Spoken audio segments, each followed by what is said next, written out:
Yo. That's not What's an up? echo. That's not an echo. That's me being funny. What's Yeah, going I on, know. Chris? You're being hilarious, man. Oh, Michael. ADD in the house. Hold up. Michael and Chris on the same camera. What's going on, bro? Well, you know, just hanging out with Chris for a minute. You know, that's He might what be I at my house tomorrow. So you guys live next to each other. Yeah. What's up, dude? Hi, Chris. What's up? Yo, that's crazy, Mike, because you live in Utah and Chris lives in Iowa. No, Idaho. Idaho.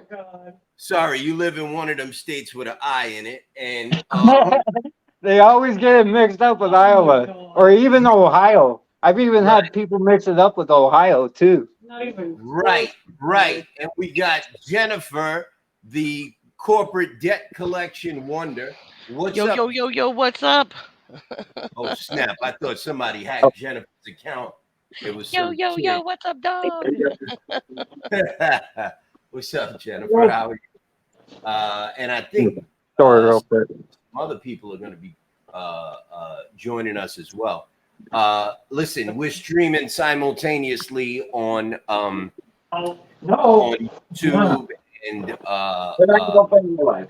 we're streaming simultaneously on YouTube and Facebook. So I just want to give everyone a heads up that is the case. We're taking the pickup. People starting early. Happy Friday. Hey, everybody. Happy Friday. Yes, happy Friday. That's from Mr. Justin Stone. And Jennifer. Well, I'm the pimp. I don't know what that means. Eeks. I'm kind of scared. I He's don't know. referring to Idaho. Because they say Idaho, I the pimp. I the pimp. Where the money? See, Mike, see, Chris, that's why you here to explain these things for me because I'm a little old and I'm a little slow. So I'm not up to date with you hip kids. Oh, that's been the thing since my dad was a little kid. Yeah. I still That's say how I things, learned about it was from my dad. I still say My- things like swell and groovy. So does my dad. He's older than you. Oh yeah. All right. So you know what? We got Shane McKinney in the house from North Carolina, North Kakalaka. What's I up, know brother? that. What's up, Shane? How are you? Not too bad. How was your Friday, man? Hectic, brother. Hectic. I'm sorry. Look at me. I'm all disheveled. Let me. Hey, did you see that? Did you see that article I tried to put up on the page? Shane, you hit me as soon as we walk in the door, huh? The article. Let me. I better check. Where did you? Oh, on Facebook. All right. I'm gonna look at it, Shane. We gonna definitely get to it. Jennifer.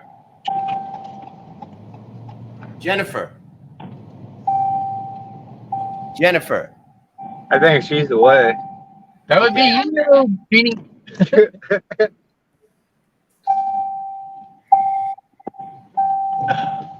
We've got a lot of comments coming in. We've got one from They'll go to you together. Mr. Radcliffe, Tom Radcliffe, from who joined us on the show yesterday.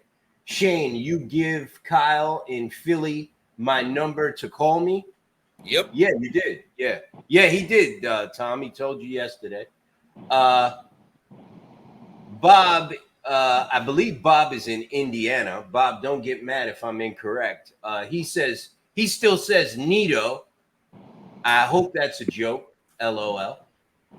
Yeah, Shane, he says he spoke to him today. I actually gave I gave one other person his number that was looking to lease a truck and you know, so I gave him his number, told him to at least give him a call and see if it would work out. So Absolutely. That's actually good news. Shane, I know you had some things you want to talk about. Do you want me to just give you the floor or? no, that's all right. I just sent that over, man. I just happened to see that when I was scrolling through stuff this afternoon. I figured I'd send it over. I thought it was kind of interesting. The OIDA now saying that they need to make a move towards transparency. Oh, Yeah. Imagine that. Well, that's what they do. Yeah, they jump on everybody else's coattails. Right. Well, Well, you know, I can't. OIDA submitted I the seen paper. that post the other day. Mike. Why they're trying to take Wait a minute. credit for Didn't that. when we start this, didn't they say they didn't want nothing to do with it? I mean, can't we tell them to, you know, they didn't want nothing to do with it then? Why do they want now? You know? Well, I'm not gonna do that. I'm not gonna say that. You know, I'm not gonna say they didn't want anything to do with it. Hold on. No, they did. I'm not gonna say they didn't want anything to do with it because they basically started it. You know what I mean, with with SBTC, but they definitely they didn't escalate it. Like they didn't push the issue. You know what I mean? So that's not a good thing. You know what I mean? So we're gonna leave it there. We appreciate anything that they do to help move it along. At this point, the more the merrier, you know, the stronger it gets. So I just thought it was interesting. We just need to tell them to move a little bit faster than 50 years. I agree. Quit acting their age. I agree. I definitely agree. I see What a John tough rocking and corner. rolling with them freight guards, huh? We're going to the store. Yeah, He's showing me how to do this on live cam. I want to get John on the line and talk about that. He thought we were coming on at 8, but I got a little backed up. If anybody could text John or, hit John up and let him know, that'd be great.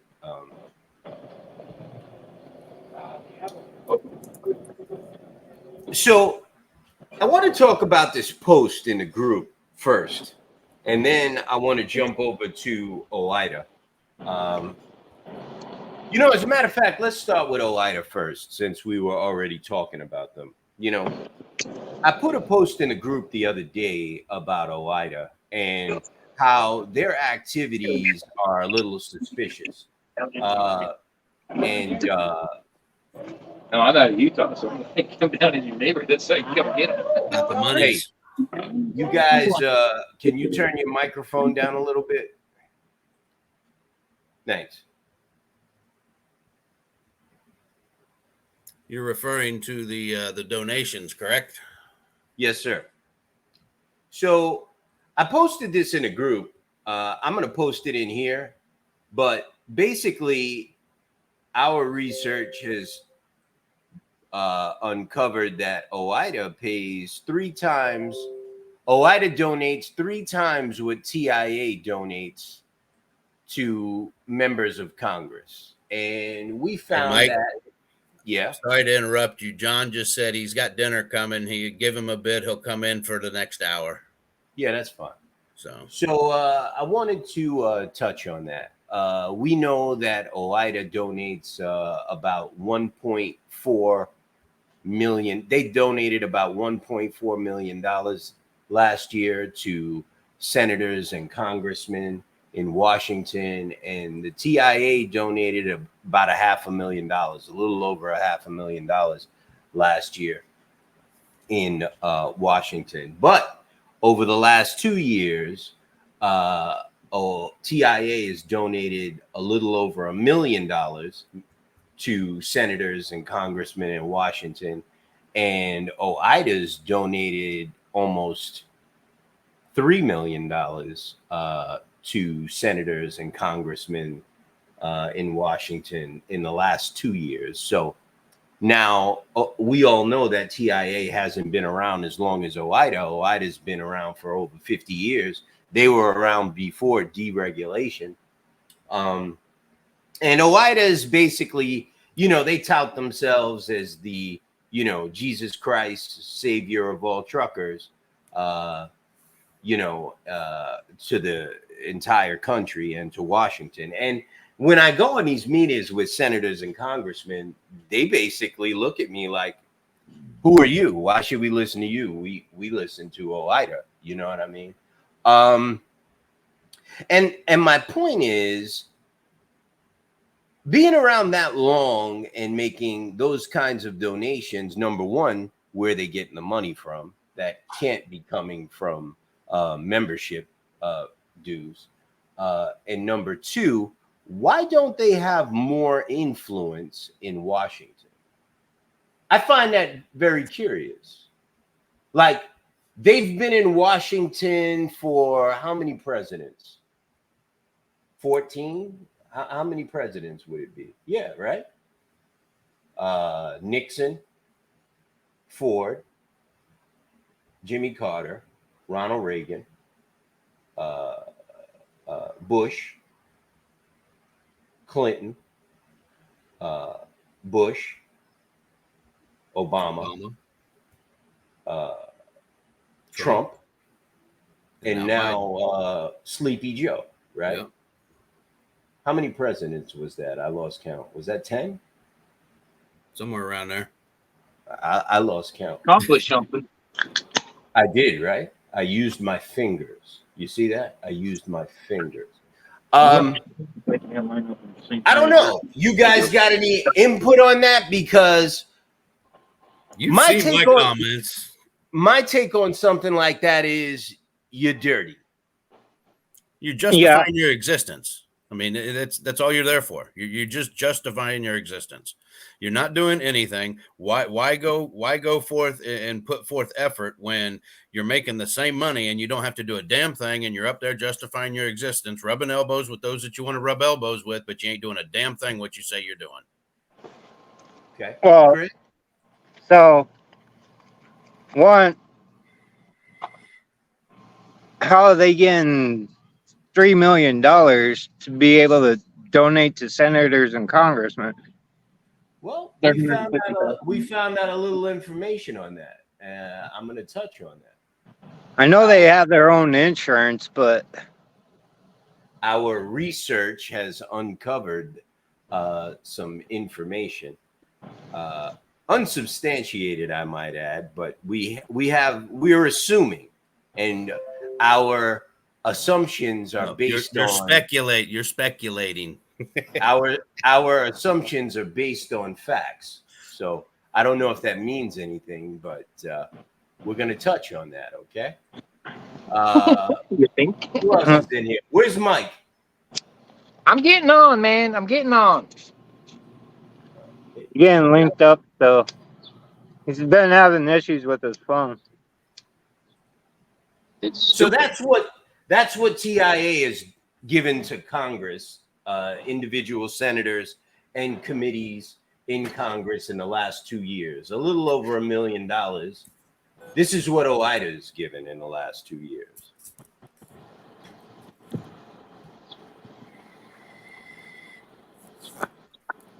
So we've been talking to some people in Washington, and we found out a few things. First of all, OIDA has sponsors. These are corporate sponsors. These are people that mega corporations like Walmart, Target, BJ's, large companies, billion-dollar companies that give OIDA money. And they give OIDA money for OIDA to use in their PACs to donate to senators and congressmen that they feel support whatever views they're interested in supporting. And when I say that, I don't mean what they say in public. You understand what I'm saying? I mean what they do in private, right? And this is just speculation. It could be in the form of an envelope under the table. It could be in the form of a payment to a cousin. It could be in the form of whatever. And I'm just speculating. This is my opinion, no one else's. Do you ever go to the store, like a large store, like a Walmart or a Target? Mike, What's up? Could you mute your mic, bro? Yeah. You ever go to like a Walmart or a Target and you go to the checkout counter to pay, and right before you stick your card in or the money in to pay, the little tablet in front of you says, would you like to round up to make a donation to some charity? We've all seen that, right? Yep. Yeah. Well, you'd be surprised to know that in a lot of cases, that charity is OIDA. Really? Yes. Did you know that? Damn. Even though on that tablet, you're looking at a little kid starving in Africa, right? That money could be going to OIDA. And in some cases, we know for a fact it is. Now, here's the thing with donating to charities, right? Charities could do whatever they want with that money as long as they give it to another charity. It doesn't have to be the charity that they're saying they're giving it to. They just have to give it to a charity. So if, let's say they're saying, make $1 donation and it's going to go to feed the children. They only have to give 1 cent of that dollar to feed the children. The other 99 cents they could give to any other charity or PAC. OIDA has a PAC. TIA has a PAC as well, but TIA funds their PAC with different money, as you could see. This is what our research has uncovered. When you go to the store and you go to pay for your goods that you're purchasing, and that tablet says, would you like to round up to make a donation? And there's an extra 50 cents there. That's who that store sends that money to. That's what they do with that money. They give it to organizations like OOIDA, or they could be giving it to TIA, or they could be giving it to anyone. And that's what we found out OOIDA does to raise this type of capital. Okay? Shane, I'll let you go first, brother. Nah, I mean, that's one reason I don't donate that stuff. I mean, the way I look at it, I'm going to donate to who I want to donate to, and it's going to be my tax write-off. Ain't no reason I need to give some major corporation an opportunity to write off taxes on my at my expense. That's okay. The fact that it goes to, I mean, I knew that they spread it around, but I didn't know OOIDA was one of the recipients of stuff like that. And I think it just shows you how convoluted all of this is. I mean, it gets, and now you're going down the rabbit holes and finding how crooked and all the spider web, so to say, of where all this stuff goes. It's crazy. Yes, sir. Todd Spencer is quiet for a reason. Louis Pugh is the front man. And there's a reason why he's quiet, and we've confirmed from inside OOIDA, and we've confirmed from other sources that OOIDA does have corporate sponsors, and those corporate sponsors watch what OOIDA does very closely, and they do receive money from mega corporations to push those mega corporations' agenda. And if that agenda means supporting TIA legislation, OOIDA will do that. Well, you think about it. I mean, like you said, the grocery stores or whatever store. I mean, they're directly affecting the industry, because they're putting forth their influence on their products, but the people that are carrying them. I mean, it's kind of the word I'm thinking of. Shit. It'll come to me in a little while. Okay. Yeah, we're not conflict going of interest. It's a conflict of interest. Now, remember something. You're talking about 150,000 man organization that's been around for 50 years, right? Yep. It costs for 2 years $50 to join OOIDA, brother. $25 a year. How could an organization that does what OOIDA does? Oh, and by the way, Todd Spencer, I think he makes I know he definitely makes over $1 million a year. I have his salary somewhere. I'm going to get it. Well, I'm going to come back to you and get it. But Todd Spencer makes a lot of money.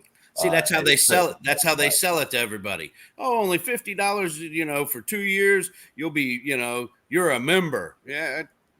What are you offering them? You're not offering them nothing. But my point is, that's low. Oh, I know. That's like nothing. How could OOIDA do what they do for such little amount of money? You have to ask yourself these questions, right?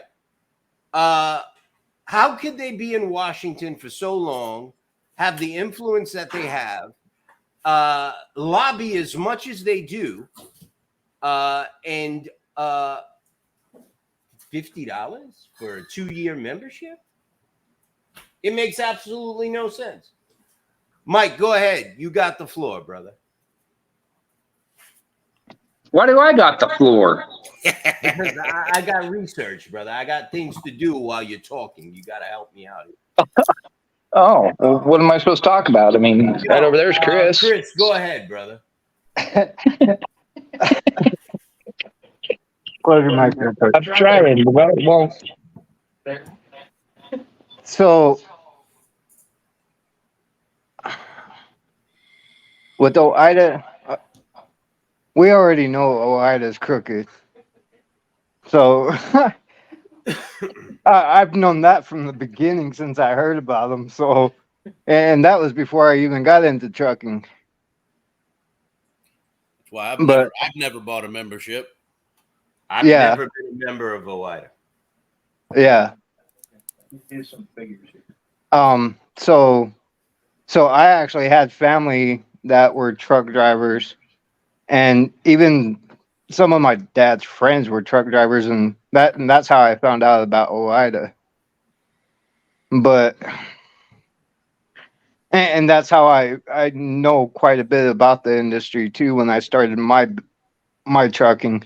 That, and I'd done research as a company driver too.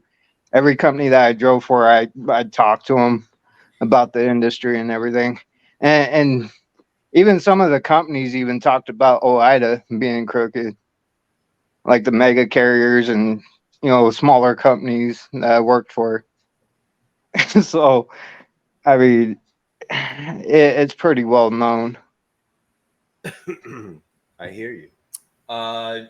Jennifer's trying to get in, but she can't. Go ahead, Mike. I'm trying to use my calculator here to figure out if we even have enough over 50 years at $50 to. Yeah.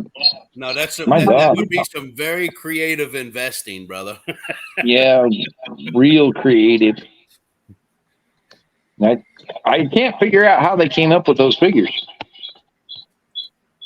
Yeah, we need to kill the Like mic. the shirt, by the way. Mike, turn your phone down.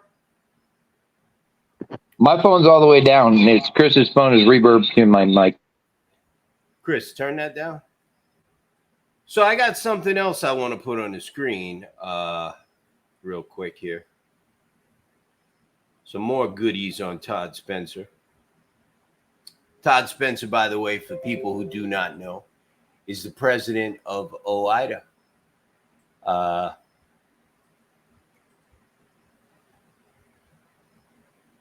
Yep.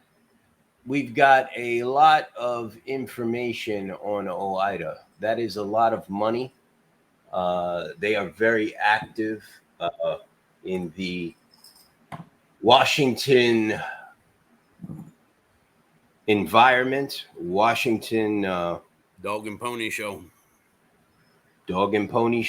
And for someone that's been around longer than everyone in Washington, I think the only guy who's been in Washington longer than OIDA is Joe Biden. He was elected. Mike's got his hand up, I think. Joe Biden was elected to Congress in 1972, I believe, and I believe OIDA started in either 72 or 73. So, I mean, listen, there is no one or no entity that's been in Washington that long that is not part of the government, that does not have major influence on whatever agenda they are pushing. Okay. Well, let me ask you this. I'm going to go ahead. Go ahead. What has name one thing that OIDA has done to benefit the owner operators of the United States, please? I'm not arguing with you. That's where I go with it, because I've been in trucking for 30 years, and there ain't been a damn thing that I've ever heard of OIDA going to bat for and actually making progress and getting it taken care of. It's a bunch of damn lip service. Like I said, all they do, that this money is just there to justify their existence and to push others' agendas. I agree. Misrepresentation. I agree.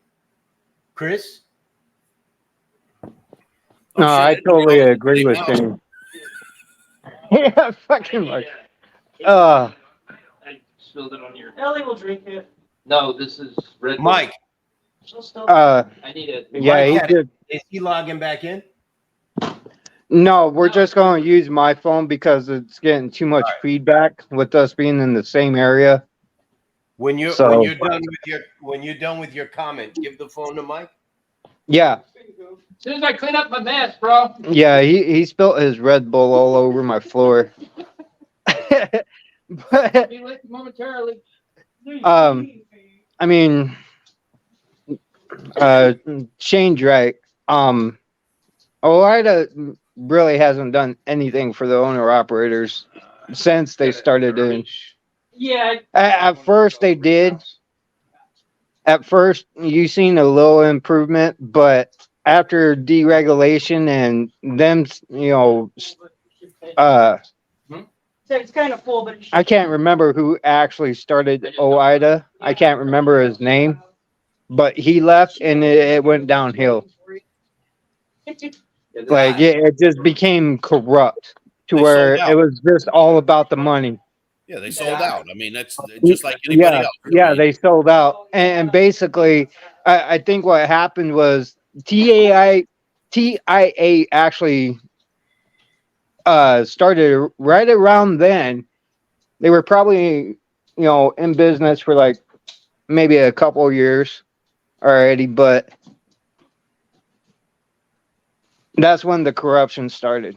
It's right around when TIA started, probably a couple of years after. I think they're in cahoots. Yeah, exactly where I'm going. oh, absolutely. Yeah, I think TIA is actually giving OIDA money to actually side with them as well, and plus basically laundering money through OIDA to give to Congress as well. That's what I think. We have problems, but access. Along with OIDA actually donating it Yeah. their portion as well. Hold on, Chris. What did you say? I'm gonna finish it now. Chris, can we switch husbands for this thing? He's actually creepy. Yeah. So, yeah, I mean, that's pretty much all I got. So here's Mike. He just got done cleaning. Yeah. Here, Mike. What's up? Okay, I'm done cleaning up my mess. What's up? Make your comment. You had your hand up. Oh, no, I was telling you that I was shutting down the camera. Yeah, we were gonna. You got a phone call coming in. Probably. Yeah, I was shutting down the camera, just letting you know. All right. Jennifer, are you there?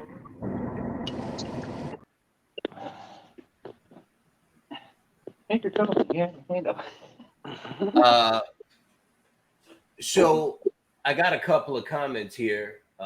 They're pushing their own agenda, which is not in line with owner operators or small carriers. Yeah, I agree with that. I agree. Yeah, with that. they're pushing TIA's agenda. No, Right. they're pushing the global elites agenda. Well, There that you too. go. There you go. The global elites, and it's kind of a mixture of both. Oh, wait a minute. Troublemaker needs to shut up. Justin Sorry. says, I'll never do that again now. I guess as far as donating. And Blake says, yup. So I want to put something else up on the screen here. Could you guys give me 1 second? Yeah. Thank you. I'll be right back. I'm going to put something else on the screen and then I'll be right back.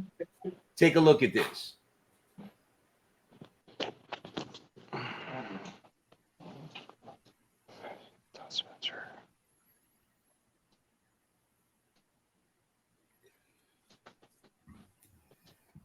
Oh, Jesus Christ.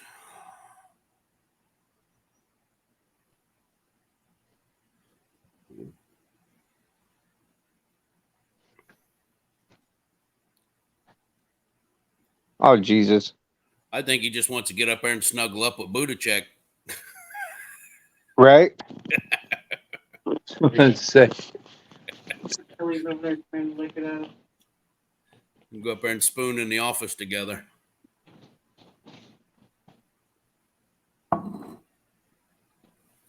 That's crazy. I still hold a CDL. No, if Albert doesn't get the presidency, he should be in charge of that.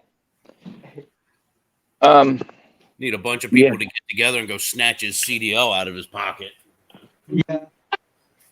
So OIDA President Todd Spencer, who has more than 45 years experience in the trucking industry and started out as a truck driver, has informed President-elect Joe Biden transition team that he's interested in serving as the next administrator of the Federal Motor Carrier Administration.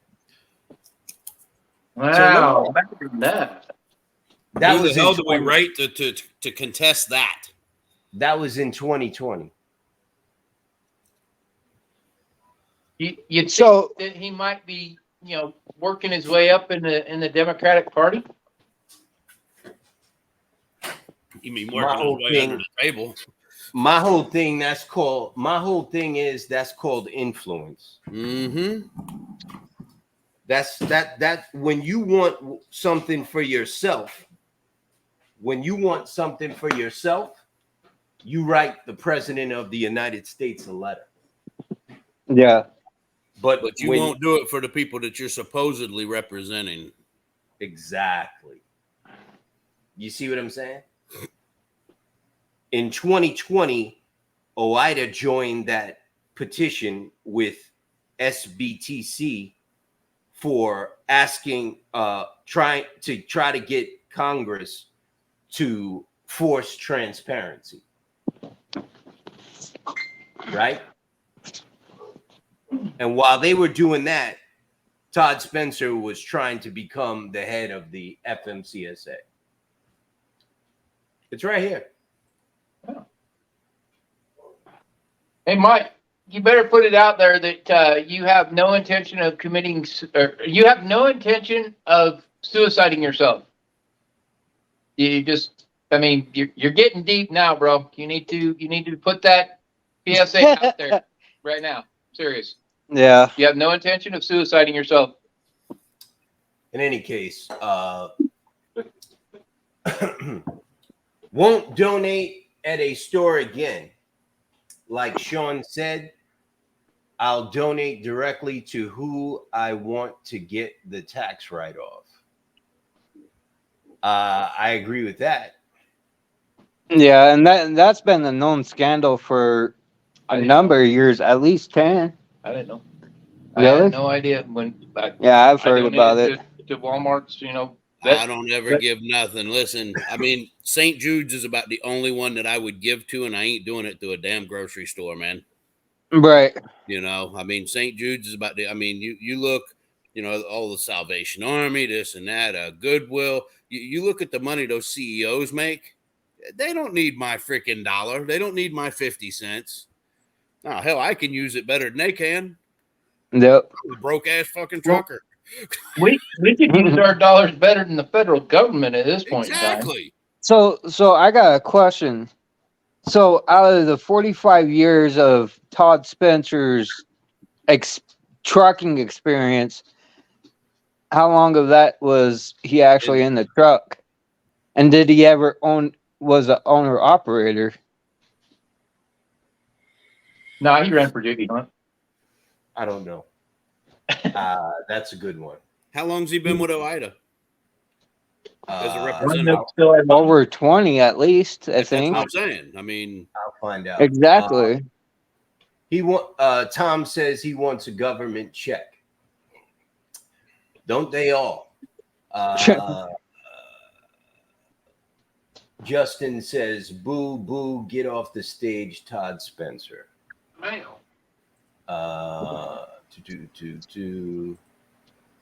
Listen, it is what it is. Washington is very enticing for a lot of people. They know that that's where the power is.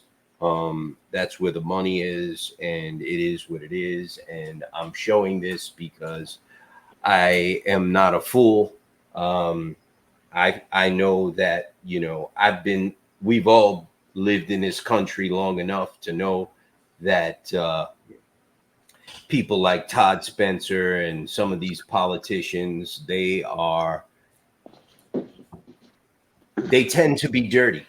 Simple sellouts, man. That's all. Exactly. So They sometimes have no pride. They have no conscience. I'm sorry, but there's nothing about Washington that ever enticed me. I mean, Nope.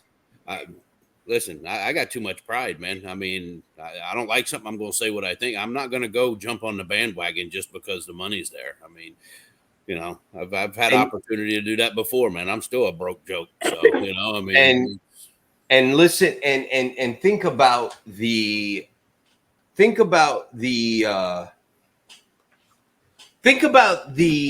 conduit that they're using, the supermarkets, the big box stores like Walmart, Target, Home Depot. Home Depot has this in their stores now. well, that's what I was getting at. It's a conflict of interest because Yeah.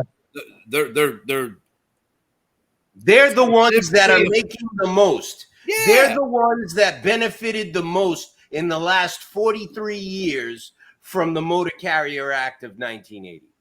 They've benefited the most from cheap freight rates. Well, I mean, you think about it. All right, let's look at the overtime, the overtime bill in itself, right there. Okay, let's look at that. Now, you look at these companies that are doing this donating to OIDA or whatever. Look at how much money they would stand to lose if trucking had to raise the rates to compensate for overtime. Just in that itself, Right. Right. I mean, in that itself, you're looking at they would spend more than that. What is it? $1.4 million. They'd lose that in a year. Now, Shane, you brought up that bill. When Louis Pugh was actually in the House giving testimony, sitting next to Ann Reinke from TIA, it looked as if he didn't want to be there. His responses were like, well, yeah, it would be a good idea to pay guys overtime. Yeah, like but that was Mike, his responses. You know what I mean? Bill, that has been proposed to Congress for every bit of 15, maybe 20 years. Maybe not in a full-fledged bill, but it's been proposed and it's been spoken about. It's only here recently that it actually came to fruition as an actual bill that was proposed to them. But it has. I mean, I remember back in the 90s they were talking that, right? During, what was it, 92 or 93 when they had the big trucker strike. People were throwing bowling balls off of overpasses, drop trailers were getting the airlines, Shane, let me ask you something.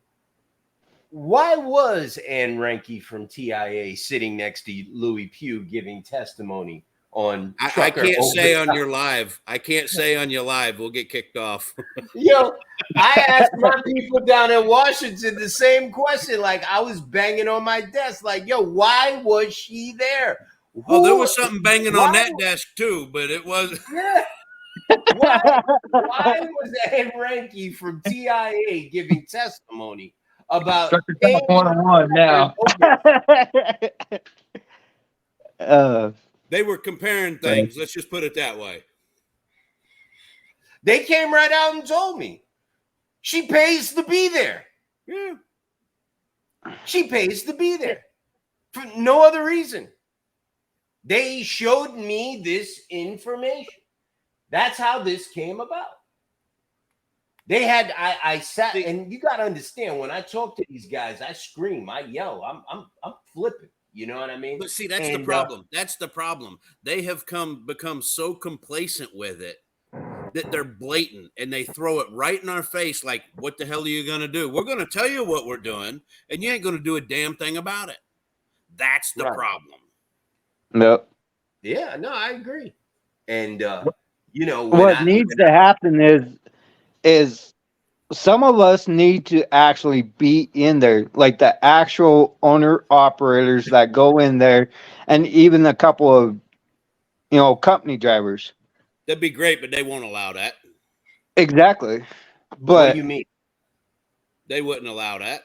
when Chris. they're Yeah. when they're actually addressing these bills for the trucking industry, What do you mean? Giving testimony to Congress? Yeah. yes, I am going to be there.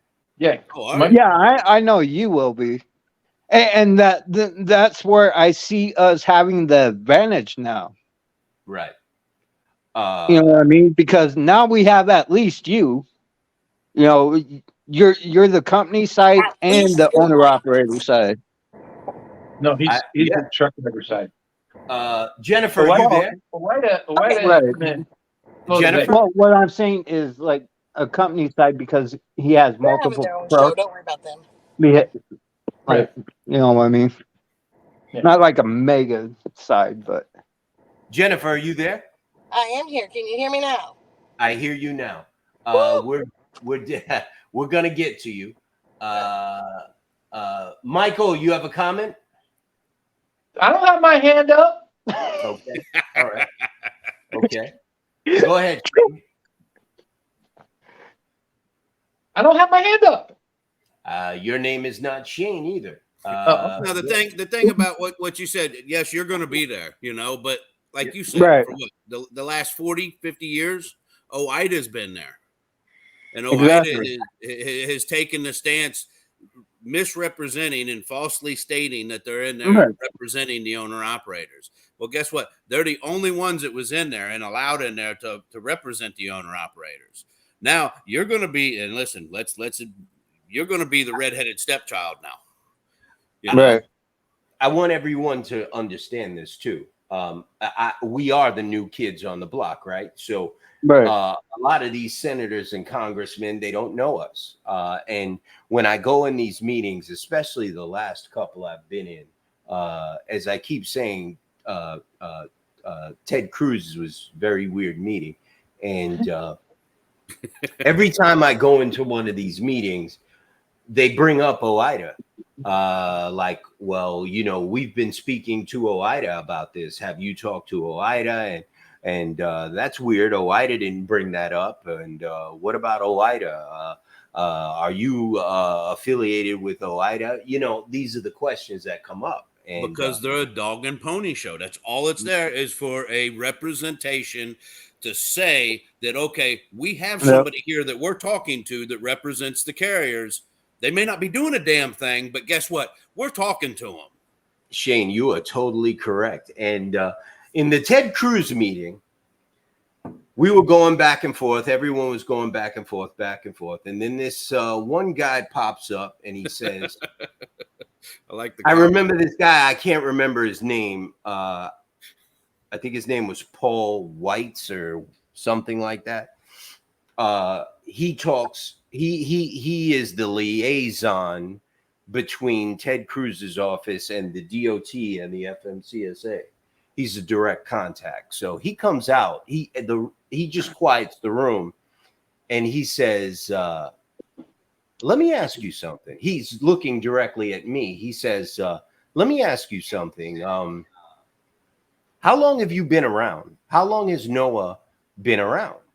And I go on to explain how we got started, how long we've been around. We've only been around for 3 months, and we started with the boycott. I'm telling them this whole story about TQL, JB Hunt, CH Robinson, and everyone is like, wow, yeah, these guys are like, they're serious.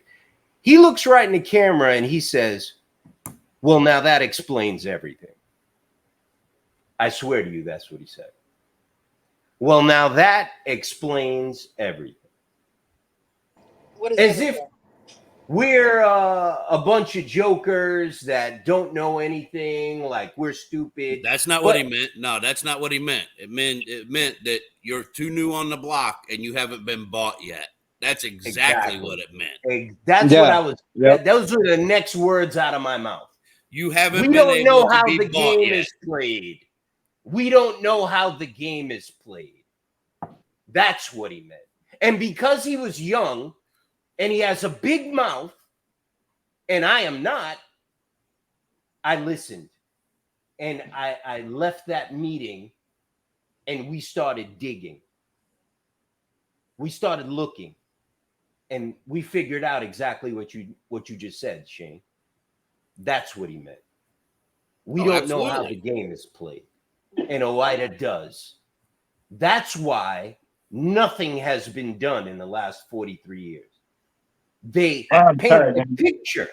That's the problem. That's the problem. We need somebody like NOAA, and we need to build the hell out of this and get every independent trucker out there involved with NOAA and show them that you're a force to be reckoned with.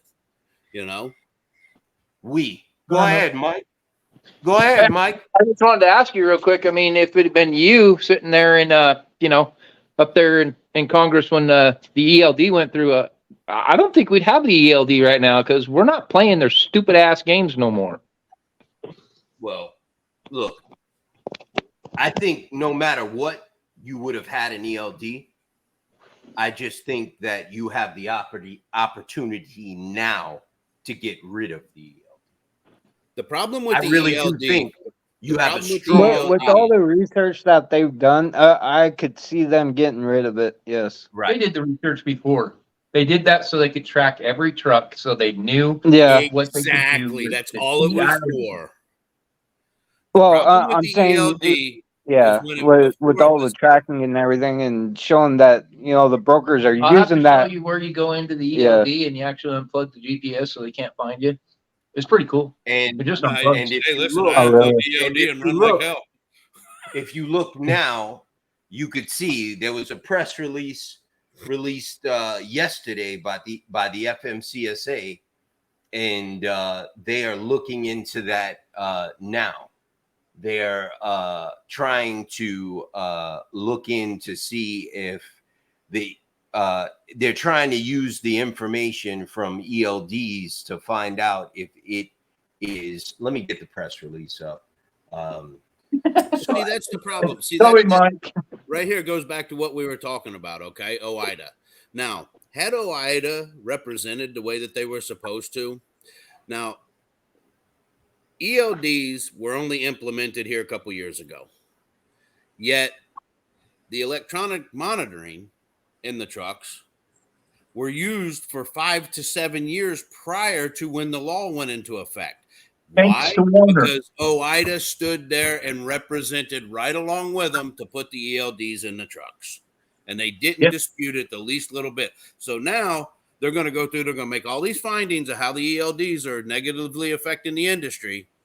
And you think OOIDA is going to be held responsible or accountable for how much influence they put on putting them in the trucks? Hell no, they're not. Oh, yeah. Yeah, we need to make sure they're held responsible, brother. Exactly. We need to do that. We Yep. need to say enough's enough, and they need to be held responsible for their actions. Period. OOIDA and the megas. And, whatever Congress is doing behind the scenes, they're just going to have to take the fall. Somebody's taking the fall on this one because a lot of people were hurt by that. For Pete's sake, now you got brokers that are wanting to access ELDs. Yeah. They won't give you a load unless you access unless you Then give guess them what? their I don't access need you. to the I don't need ELD. your load. I don't need your load. That's what I told them. I don't either. You've got tracking on my phone, but yet you blow my phone up like a crazy person. I'm gonna read this. I'm not gonna put it on the screen. It says this came out yesterday. FMCSA details new truck driver detention time survey. This is funny because I met with Jeff Van Drew on Monday, and we are reintroducing. He's agreed to reintroduce the trucker overtime HR 7517 trucker overtime pay bill, and he's serious, and he's allowing us to add new language to it. And all of a sudden, it's like, I think I said this before. I do not believe in coincidences, right? No. Everything happens for a reason. I'm not naive, right? All of a sudden, yesterday, you see this. FMCSA details new truck driver detention time survey.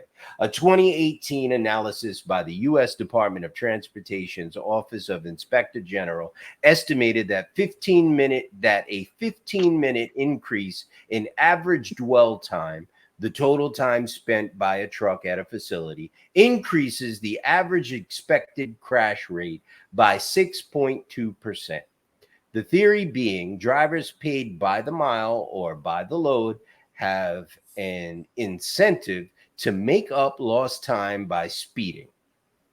The report also estimated that detention reduces annual earnings by $1.1 billion to $1.3 billion for drivers in the truckload sector.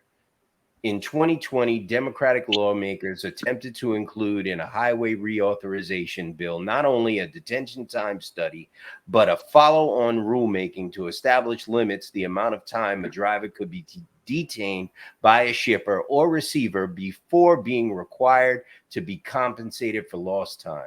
The provision did not make it into the final reauthorization passed in 2021. That's why Now- you got companies like But- TQL changing it every time that you got a load. They'll either no compensation or they put in there, oh, well, for us, it's after 3 hours. But now, Mike, what they just did right there, they know that Noah's going after that. They put that out there to take the wind out of Noah's sails is exactly why they did that. Yep. The wind's I still in though itself. They're No, they're but just you trying to get cut what us I'm off saying. in No, the you get past. what I'm saying. When I read it, I laughed my ass off because you're totally right. Right? That's what these guys do. They tell their staff It's a get on the deflection. phone and call. No, they tell their staff as soon as the meeting ends, they tell their staff get on the phone and call so and so over at DOT and tell them to deal with that. Get on the phone and tell so and so over at FMCSA and tell them to call me back or get over here right now. I need to speak to them. And a couple of days later, you read this, right? This is the type of stuff that I'm talking about. And this is the reason why we've been banging the drum on people contacting their congressmen and senators, because we are at a very weird time now, right? We are not in normal times where you could sit back in your truck and wait for OIDA to make everything go away for you, make Hell no. everything great. In this You- market, the guy's They got never to done Don't make Noah- they make everything we want. to Noah- happen. Noah is showing you exactly, Mike. Noah is showing you that OIDA has never been doing their job. Exactly. And shit like this has happened more than once already. Oh, it's happening every week. Every Yes, week. I go in and I talk to these senators, and these are not anybody. These are senators and congressmen that are on the transportation committees. I only talk to people on transportation committees, whether in the House or the Senate. I do not waste my time speaking to anyone else. I only speak to people on the transportation committee. Those are the only people I want to talk to. I Now, don't Mike, want to what- speak to Alexandria Ocasio-Cortez. We have nothing to That would be pointless. Make She some wouldn't have tacos any and I get don't a want drink. to speak to to say. Bernie Sanders. We have nothing to talk about. I wanted to speak to Chuck Schumer because I like him. He's from Brooklyn. He's my people. So what? And I talked to him many times before. So I had the opportunity. I wanted to speak to him. He's the only one that I spoke to that's not on the transportation committee. But he is influential. So I'm glad I did speak to him. But I wanted to point this out to you guys. Go ahead, Shane. You were going to say Now, something? what I said about taking the wind out of your sails, it has nothing to, that wasn't directed at Noah. That was directed as, okay, the FMCSA now knows that you're going after that.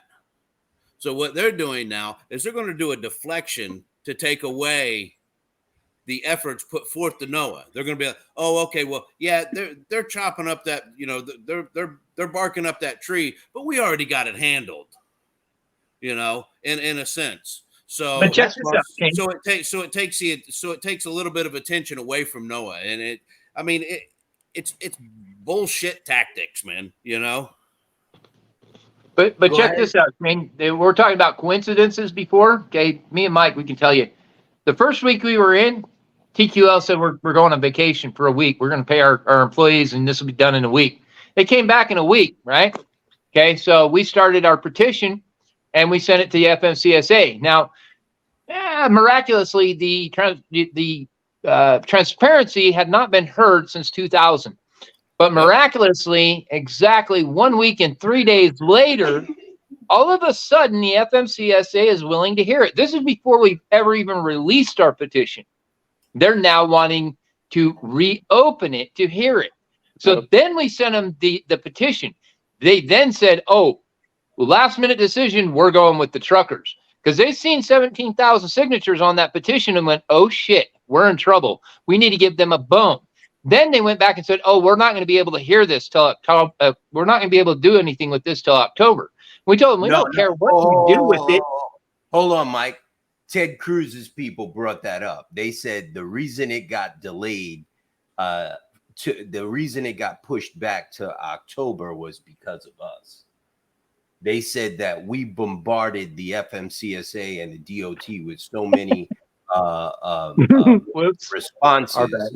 You made the people that were used to sitting on their cans do something. Right. And by law, they have to read each and every one. And he said that's the reason why I got pushed back to October. I don't know how true it is. He's a politician. That one I can actually believe if they're actually going to read each and every single complaint about it. Well, how about we send them another 30,000 just so they have something to do? By law, they have to open everyone and at least acknowledge it. They don't have to necessarily read it, but they have to open it and they have to acknowledge it. Well, let's send them another 30,000 just so they have something to do over the next couple months. I told Mike, get me a list of all these Congress people, man. I'll start writing emails like crazy. James listed it. James Lamb came to me, I believe, in like the end of March, and he asked me to get everyone in the group to give their opinions at the FMCSA website when they open up the listening period again. And Mike, you remember that's exactly what we did. And he said that Ted Cruz's people said that's the reason why I got pushed back. Jennifer, you there? I am. I'm here. Okay. Are you driving or something? Of course I'm driving. All right. Did you want to add anything to this conversation or? I just think we're doing a fabulous job. Keep up the great work, people. Keep writing in. I did get your email, by the way. We were enjoying your living room. Where'd it go? Yeah, well, I don't have a living room when I'm driving in my car. Oh, okay. Woody. Why? It's just the background. Woody. I don't know how it works. 2 for this week, and thanks for the verbiage I stole from you.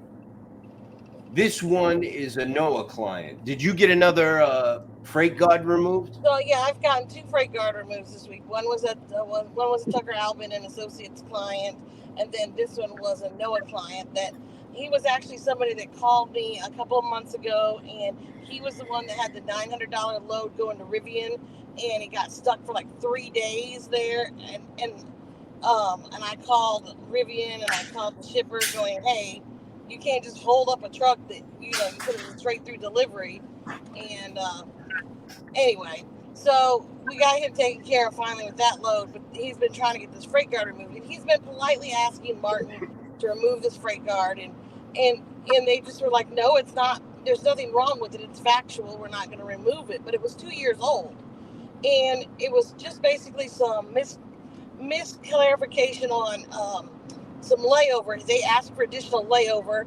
Martin didn't clarify how much they would pay, so they just billed them what they were asking. Martin paid it and then said they were holding the load hostage.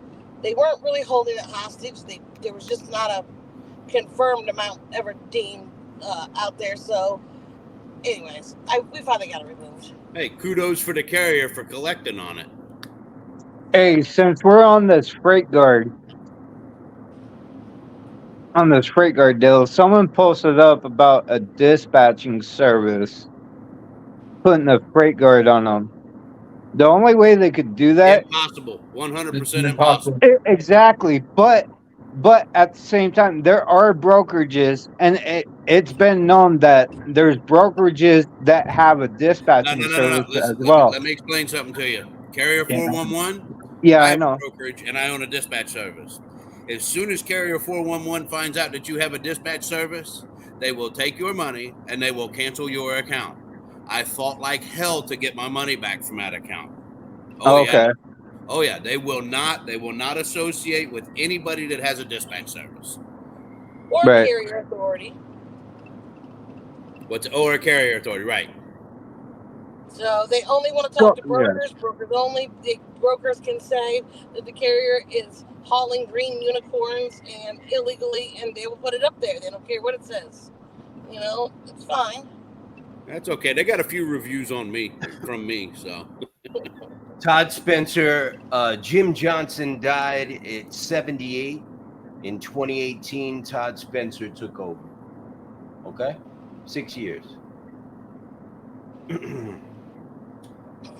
Yeah. I did want to say, I hear that PLS is up to 60 days to pay. Meadowlark is having issues. It looks like dominoes are falling. I can't confirm anybody going out for sure.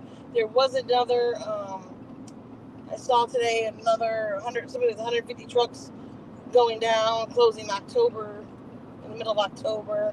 So we're seeing a lot more closures, a lot more people going down. Hey, Jennifer, I don't know if it helps or not, but Meadowlark. Now, I may have the name of the factoring company wrong, but I believe it's OTR Capital. Okay. Meadowlark is partnered up with them to try and get them out of financial trouble. Last I heard, So and that's is all. that going to be the new name of the game? Is we partner up with a factoring company? Hey, to get Surge can do it. Why not? shorts out of Why house? not everybody else? I mean, if But if Surge can do a Triumph, we're going to do it with OTR and somebody else can do it with Exactly. RTS.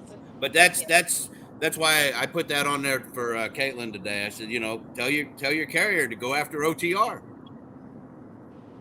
Fabulous. I mean, and that was between me and Tom, collaborating and discussing that. He was the one that enlightened me on that one. Perfect. And I got to get back with him first of the week. I think I thought I broke my ankle the other night. I mean, seriously, I thought I broke it. Today I'm leaning more towards heavily sprained. You got to stop kicking the old man in the butt, get him to do stuff. He pushed me off the bed. It was my fault. No, we were not doing that. I'm just saying I was leaning on the bed and he pushed me off the edge of it. I'm just teasing with you. Let me get so Jennifer, that's 2 for you and 2 for John this week, huh? Yeah, it's 4. We're rolling. 4 freight guards removed this week. That's freaking awesome. Congrats. Yeah. We are not playing. I stole some of the verbiage out of that one that John was showing to us, and just a few lines of it, and added my own sugar to it. Right. Yeah, I told him to go with that early this morning. I told him just go full force. That's it. We are not playing games. No, we are not, sir. And trust they. Oh wait. Look at this one. And trust they have a bag of money waiting for you, Michael. Here's the thing, bro. And I'm glad someone said this. You already had a bag of money. JB Hunt offered you a bag of money, bro. Oh boy. I am not poor. I don't need their money. I didn't need this. Me and my partner, we are good. We've been good. I've been doing this for a long time. I came here from another industry where if you're stupid, you get eaten alive. And I spent almost 20 years there, 2 decades. I was not stupid. I've worked all over this world. Okay. I don't need anybody's bag of money. I'm 53 years old. I'm past my midlife crisis. I'm good. All of my personal cars are over 20 years old. I have a rusted out 2004 Lincoln Navigator, and I love it. and I'm not buying anything else. You're looking at $100,000 to replace that thing. I'm good. I laugh at bags of money. I know it sounds funny, but it is what it is, man. This is who I am, and I'm not changing it for anybody. I don't chase money, so I'm good. I'm not. There's a certain amount of pride too. I mean, come on, all of us. Listen, if we were all about the dollar, we damn sure wouldn't be in this industry.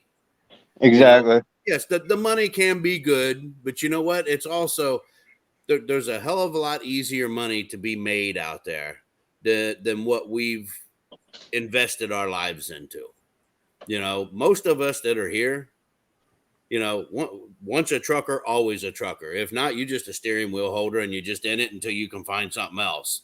But I mean, Yep. Listen, I haven't driven in over a year and a half, but I'll tell you what, I chomp at the bit to get a chance to get behind the wheel and get out there on the road again. I always do. Now, when I'm out there, I bitch and moan about it, but you know what?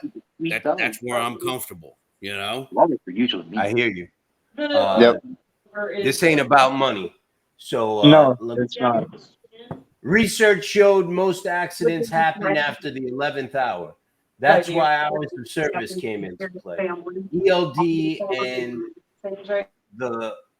was first mandated in hazmat after 9/11 because they see is as a weapon of mass destruction. It was an excuse to justify what they wanted.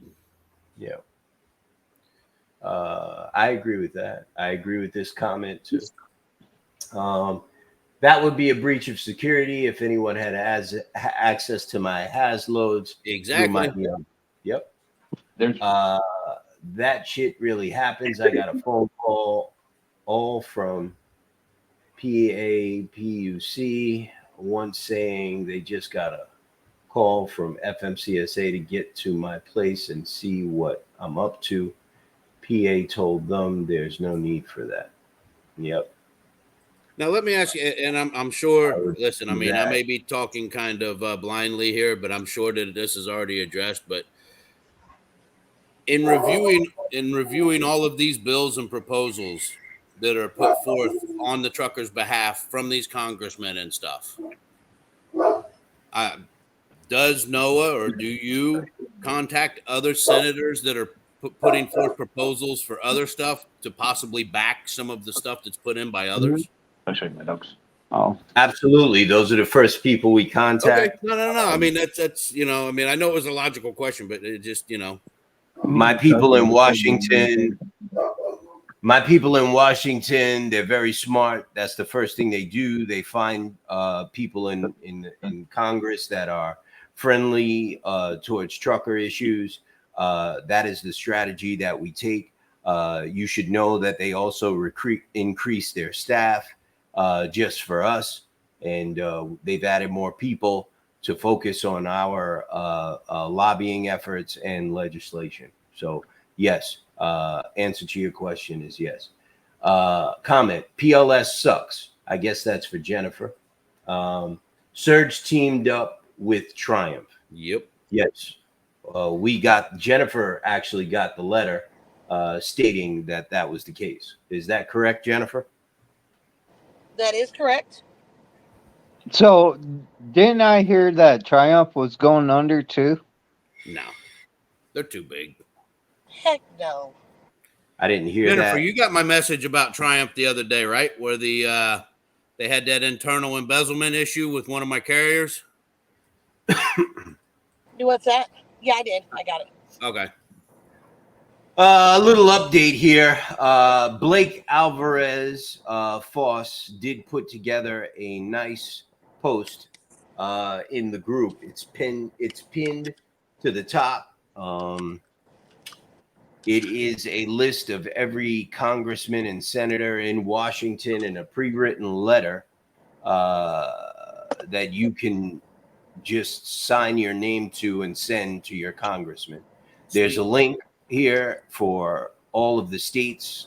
You just find your congressman, and I think she even included the states reps in here Yep. It looks like it's Yeah. right at the top of the group. It's pinned there. You can open it up, read it. You can make edits to it, I believe, if you want. And you just got to sign your name there and just email it to your congressman or senator. If you don't do anything for the rest of this year, which probably most of you won't, you could at least All of do you this. should. Well, yeah, but we don't live in a world of shoulds, right? Yeah, I know. Most I'm just of putting them. it out there. Make What's people keeping you think. from sending them to everybody else's governor and congressman too? Exactly. Right. That's where I'm at. I've done hit mine up. It's time to hit everybody else's. I want to talk about one other thing that I posted in the group that Blake Alvarez Voss kind of wanted me to talk about yesterday. I got to find it once again. I hit mine up too, Shane, but they didn't hit me back. What's that? I was telling Shane that I hit mine up too, but they didn't hit me back. Yeah, mine neither. They ain't going to. The only one that got back to me was Congressman Fulcher. Here we go. I So don't hear from this them in a week. I send it again. So this is a little stat for you guys that I found last night. The top 100 freight brokers in the United States last year earned almost seen that. $100 billion. $100 billion.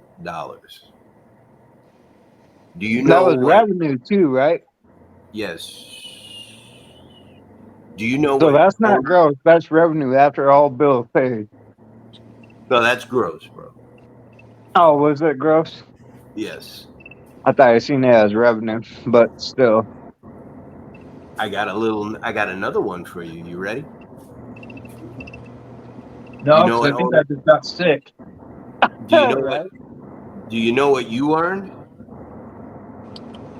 Not even a bill. About 41 billion in total. The booby prize. But I didn't earn nowhere near that. 41. Well, it's, The whole trucking industry. yeah, No, owner operators. Right. yeah. Oh, yeah. That's Well, what I that's was what I saying. consider the trucking industry. I don't consider the conglomerate, That's the disparity. Yeah. That's the disparity. And nobody That's the understands money what that they're brokers do. stealing from you. Yep. That's the money that they're stealing from you. Okay, you said the top what? Top Top 100. 100 freight brokers in this country. 100. Starting with C.H. Robinson, Expediter International, Kuhn, UPS, JB Hunt, GXO, DVS, TQL, Uber, Ryder. I could go on down the list. It's the top 100. Schneider, Landstar, Penske, they're all on here. Top 100. Freight And brokers I have in no the country. idea why we want to have any broker reform and oversight, transparency, and yada yada. Yep. Don't we just need those two comparisons right next to each other to show that the proof is there? Don't we? Isn't that all we need? You said XPO's up there on the list, right? Yes. Let me tell you something. Don't ever approach them with where somebody's double brokered one of their loads. Boy, they get a little bit hostile. Oh, yeah. I heard. Oh man, I had one that I said, all right. I said, well, he goes, what'd you get the load book for it? I said, I'll tell you what I got the load book for it when you tell me what you booked it for. And he agreed to pay that. The next day he come at us and said, I can't pay that the amount of time I got in it. I says, well, you wouldn't have. I says, you guys were responsible for letting your guard down and getting it double brokered. I was the one that brought it to your attention. I said, you tell me that my carrier doesn't have enough age on their authority to run your load. I says, you didn't even know who the hell was running your load. $59 billion disparity. That is the money that they've stolen from owner operators. $59 billion Bacon. disparity with way less overhead and enforcement and equipment involved. It's good to be in a business with zero regulations. Absolutely. Not only Don't- that, with no equipment, Well, I mean, most of them. it sucks. Just that like we can't Jennifer walk said, when they- no They bills. Yeah. I mean, it sucks for them that, you know, they forced our hand and, you know, we had to form something to, you know, get some money back in our pocket. And now, well, I mean, all this is going to come out. And I mean, the proof's in the pudding. And, you know, they tried going to the public to try to say that we were the ones that were causing it. And everybody was like, you guys must be making a killing. And now when we put this forth to everybody, you know, on every platform out there, they've got nowhere to hide, period. We're making Mike. a killing. That's the reason Yellow just went belly up, but walked over and opened up a new brokerage within a week Hey. of the time that they filed bankruptcy. Hey guys, listen. Yeah. I want to Yeah, know where Mike. we get to have that life, where we get to have no rules, no bills. We get to make all the money. We get to, you know, I want that life. Oh, maybe I should be a broker. Mike, No, just be the head of OIDA. yeah. You remember Or that? the You TIA. remember?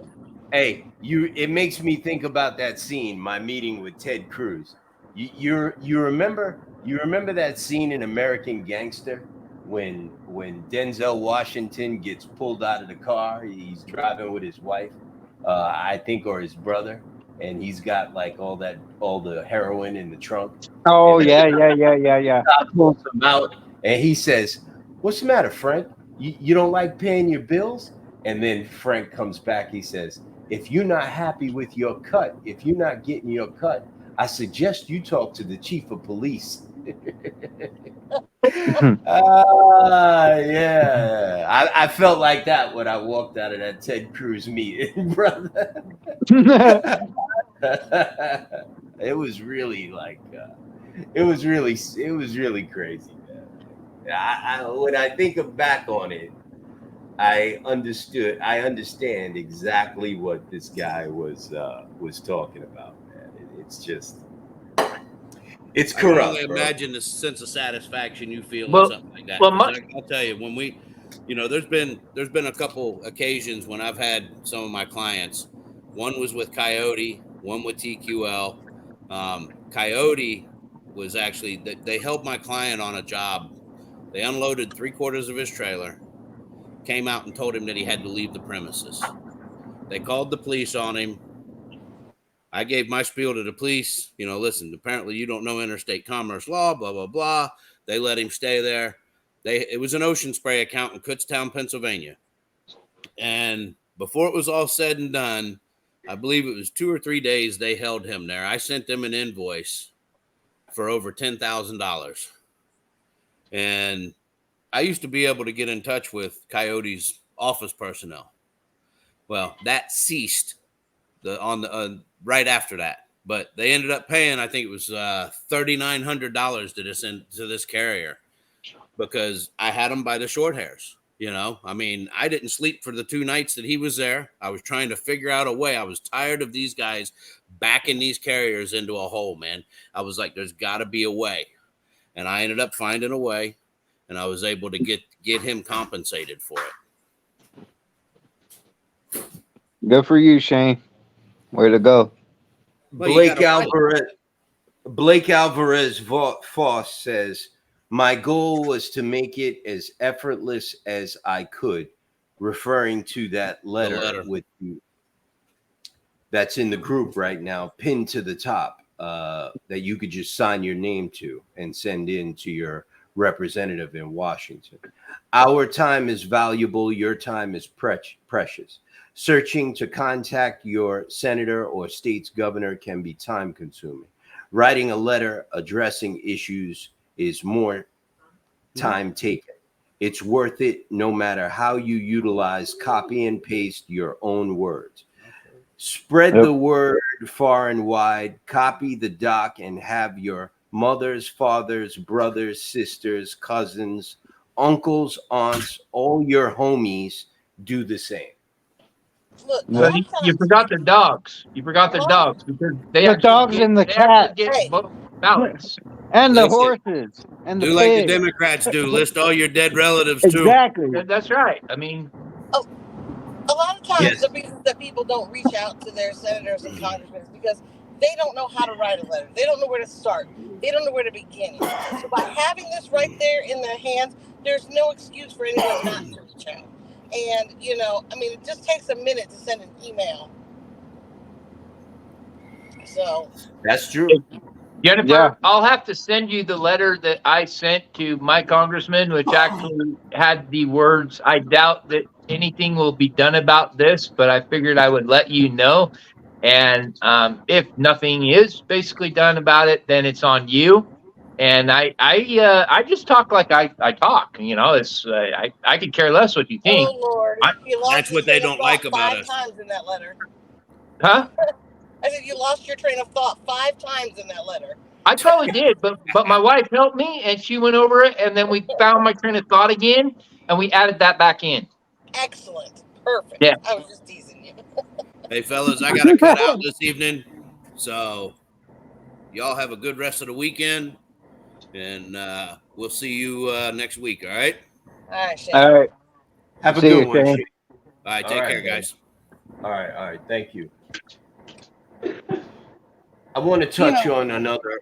Yeah, go ahead, Jennifer. I was just going to say, I want to say I have met some very phenomenally awesome people being part of being part of this group.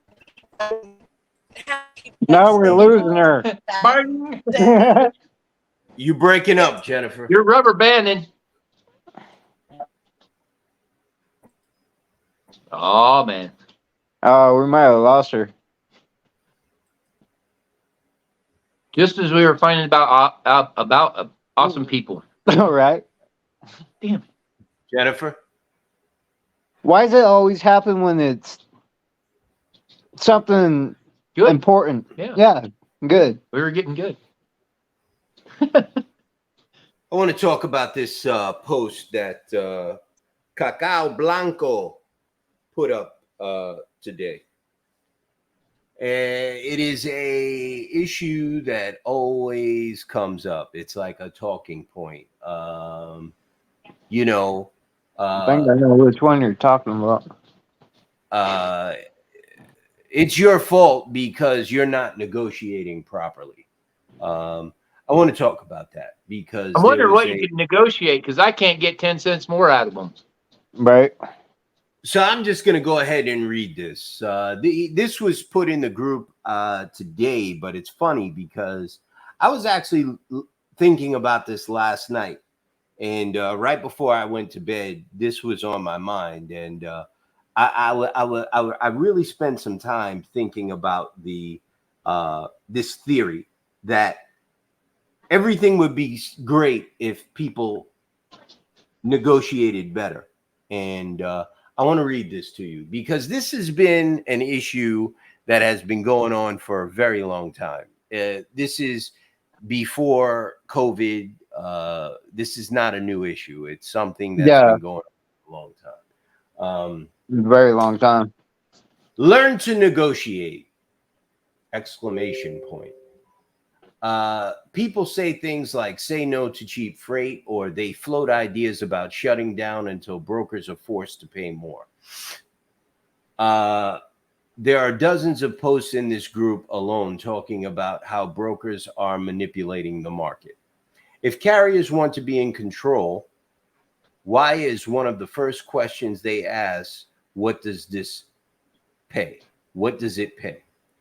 If you are in control and you don't want them setting the rates, you should tell them what you charge. Don't ask them what they are willing to pay. The foundation of win-win negotiation is when both sides get what they want out of the deal. How can you ever win if you have no clue what you want? Asking a broker in the negotiation what they are willing to pay comes from a place of weakness. It sets the table for everything to follow and puts them in control. It allows them to set the anchor and direct the entire conversation. Know your numbers, do your research, and know the market. Be confident, not cocky.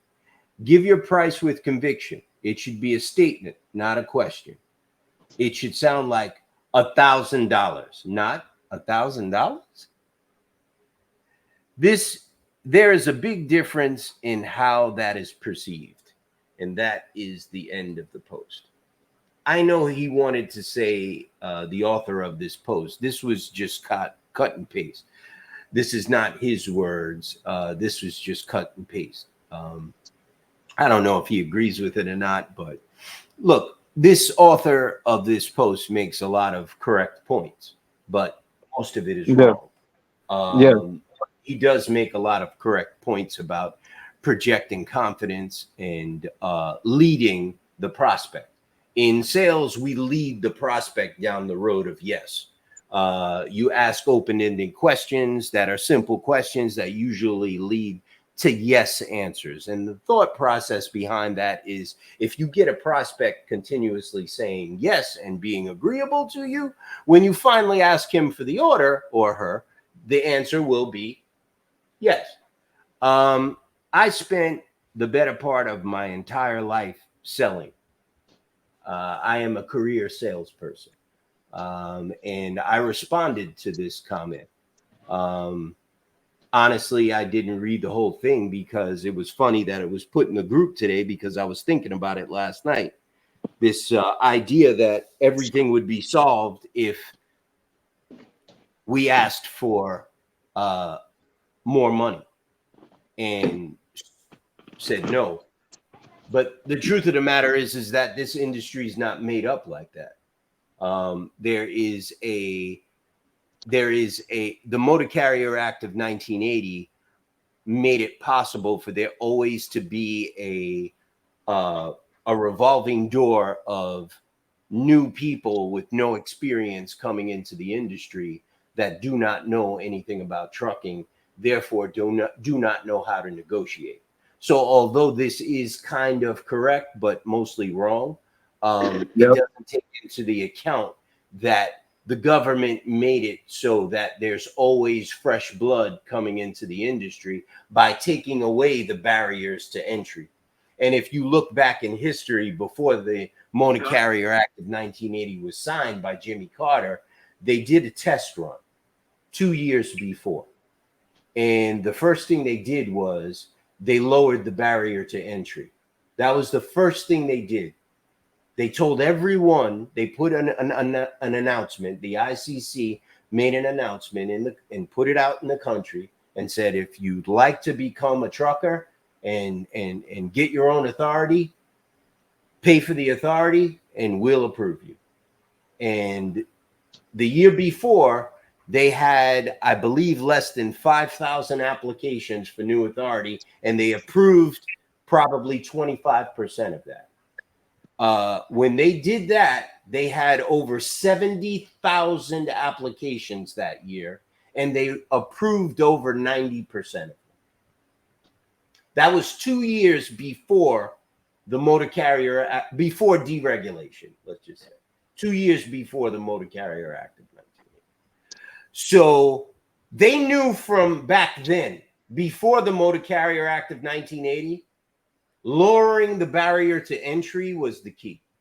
Keeping a fresh round of dummies coming into the business, a fresh round of clueless people coming into the business was the way to do it.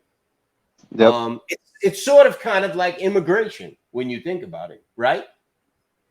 Someone who has lived their entire life in another country and then comes over here doesn't have the same views of the United States that you do. You're jaded. You're born and raised here. You dealt with all the bullshit. To them, that bullshit is gold. Right. It's the same thinking behind the Motor Carrier Act of 1980. So that's the reason why that doesn't work. Go ahead, and I'll read my statement. Go ahead.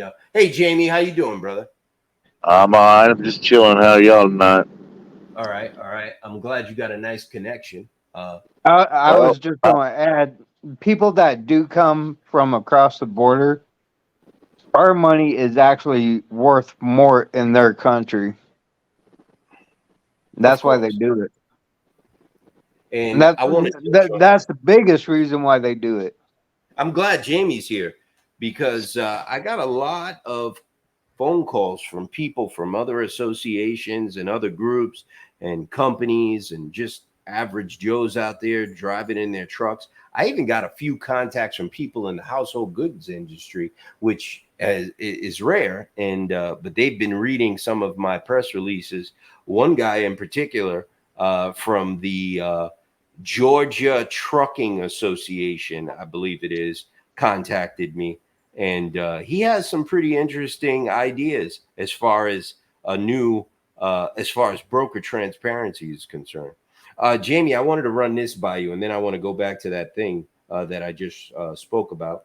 One of the ideas that someone came to me today, not this gentleman from the Georgia Household Goods Association, Household Goods and Movers Association. This was someone else. He said that Mexican and Canadian carriers should not be allowed into the United States. They should have to come. They should be only allowed to come to the border, drop their loads, and go back. And then an American carrier should have to take the trailer to its final destination. What do you think about that, Jamie? Since you're in Texas, and I know you're down by the border a lot. What do you think about that? I mean, that sounds good to me, man. Well, we got a real problem with these Mexican and Canadian trucks coming over. You know, they're supposed to come across and deliver and then load straight back out to their country of origin. That's not what's happening. I've talked to people all over the country, and they say they talk to these Canadian drivers, and they're spending 3 or 4 weeks in the United States, sucking up all our freight because there's no freight in Canada. We got to do something about it. With something we got to get our heads together on and get a plan together to attack this, because it's hurting us. It's hurting the United States. It's hurting American trucking companies. Jamie, Thank you. I came up with a solution to this already. They're supposed to pick up at the same place to take it back. If they come over, they drop it, they're supposed to pick up the same place. They're not supposed to pick up somewhere else. So under broker reform, we make it so that they have to attach the previous bill and the bill that they picked up, because they're giving them the load, right? And we get that audit going. And if they don't have the previous bill, it's a $10,000 fine each time. You know, it doubles. So you got, it 10,000, then 100,000, then $1 million, and then you just don't have a brokerage license no more. Well, not only that, but on the carrier side, Texas said in September, they're going to start seizing their trucks and fining them. But they said they're going to start seizing their trucks. That's what the DOT guy down there, Bob McAllen, said that inspected my cousin. They gave him a DOT inspection when they had 15 trucks pulled in. He said they were serious about it, and in September they're going to start seizing their trucks and fining them. Yeah, big time. Well, I'm talking about the broker, because the broker knows. Well, they also said they was going to start auditing brokers and fining them as well. So yeah, I wonder why that happened. I don't know, but it's a move in the right direction. That's for sure. I'm being sarcastic, Jamie. I'm wondering why that happened. It might be that guy up there waving his little hand in the background. yeah. I'm thinking maybe he had something to do with it. Yeah, I think that little peckerhead in Ted Cruz's office made that phone call to the DOT Inspector General, bro. Yo, Yeah. You guys continue the conversation. I gotta load the dryer. Okay. Oh, you mean you got to do real life things? Yeah. Yeah, my wife came in my office and gave me the evil eye. Better Listen. than the flying frying pan. Yeah, exactly. I hate that. Or I the hate spatula or a I knife. hate that. I hate that one. Well, I went on X a while ago and aired Kevin Rutherford out with a good long one. Then I blocked his ass. I'm done. I don't have time to waste on irredeemable pieces of trash, man. And that's, I thought maybe I could Yeah, I blocked his ass. Trying to reach out to him. Finally, I blocked him tonight, man. I don't have time to waste on somebody that's like that. You know what I mean? I just don't. Yeah, Yep. But good. see, check it out. If you follow the money, okay, they're telling him what to try to get us to believe. And that's why he's coming after us so hard, is because his job is now to get FreightWaves' message from the government and from the TIA and from everybody else that we're in the wrong, right? So understand that it all goes around a circle. Follow the money, man. Follow the Yep. money. You'll find out why Kevin Rutherford is on us so hard. I guarantee his job now is to get us a message that we are wrong, right? That's all there is to it. They don't understand. We don't care what they say anymore. Hey, I've got a new phrase though. It's called the King Kevin Rutherford syndrome. Everybody else is ignorant, and I'm always right. That's a good one. Can I read a post from James Lamb from SBTC? Is that okay? Yeah, You go happen to for be it. our president and you have the control of all of our mics, so I think you can. Right?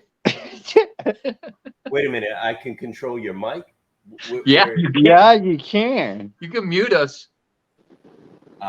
This ain't Twitter, bro. No, you there's can. no- I've seen you before. You mute all of us. You don't know you do it? No, I'm being honest with you. There's no mute, but oh wait, there is. I see it now. I would Yeah, never you do- probably accidentally hit it before. You mute us all the time. And you're like, whoop. I never muted anyone, bro. I never clicked that button before. You probably this is did a- by accident, not knowing it. I'll bet you that the program actually has something in it where if it's reverbing too high, it actually mutes it, because every time that happens, it could. comes across my screen and says you've been muted. You know, maybe it might be better for me to put this on the screen. It's No, a read it. long- Okay. I like Michael Boston and I and others are putting past differences aside and are teaming up on certain issues we agree on. We would like to invite group members to participate in our trucker voter empowerment campaign and registration drive. We have to show politicians that big business can give them PAC money, but we have 3.9 million truckers whose votes they need to stay in office. Even if you're already registered to vote, please sign up. It's free. So you can get on our voter guide list, through which we will rate politicians as being with or against truckers and small transportation business owners. The NRA does this, and members of Congress pay attention. All politicians, regardless of political party, should want good grades on supporting American commercial motor vehicle drivers. So please do this. And there's a link. Once you sign up, if you do need to register to vote, our system will automatically send you the website where you can register. Now is the time to get our registered trucker voter numbers up. This will help all trucker advocates and trade groups that are lobbying on Capitol Hill and decreases the influence of our big business adversaries like TIA, lobbyists who are working overtime against your interests and are trying to keep you down. He posted that 12 hours ago. What do you guys think about that? I'm glad you brought that up, because when I text you this morning, that was one of the posts that someone reported. Somebody That's why was I going to turned- delete it. Yeah. Yeah, Somebody was going to delete it. Right. yeah, they reported it to admin, and I published it because I already knew that we were in the alliance with, you know, SBTC and the other associations. So I pretty much knew that you already gave them authorization to, you know, post their stuff up in our group, because we're trying to unite everybody together. That's the Right. whole point of this alliance. And so basically, if you see James Lamb, he is authorized to post in our group. I just want to put that out there. There Hey, are Mike. certain people that are not, Yeah. but James Lamb is There was like James- 5 different posts that got reported to admin that he posted.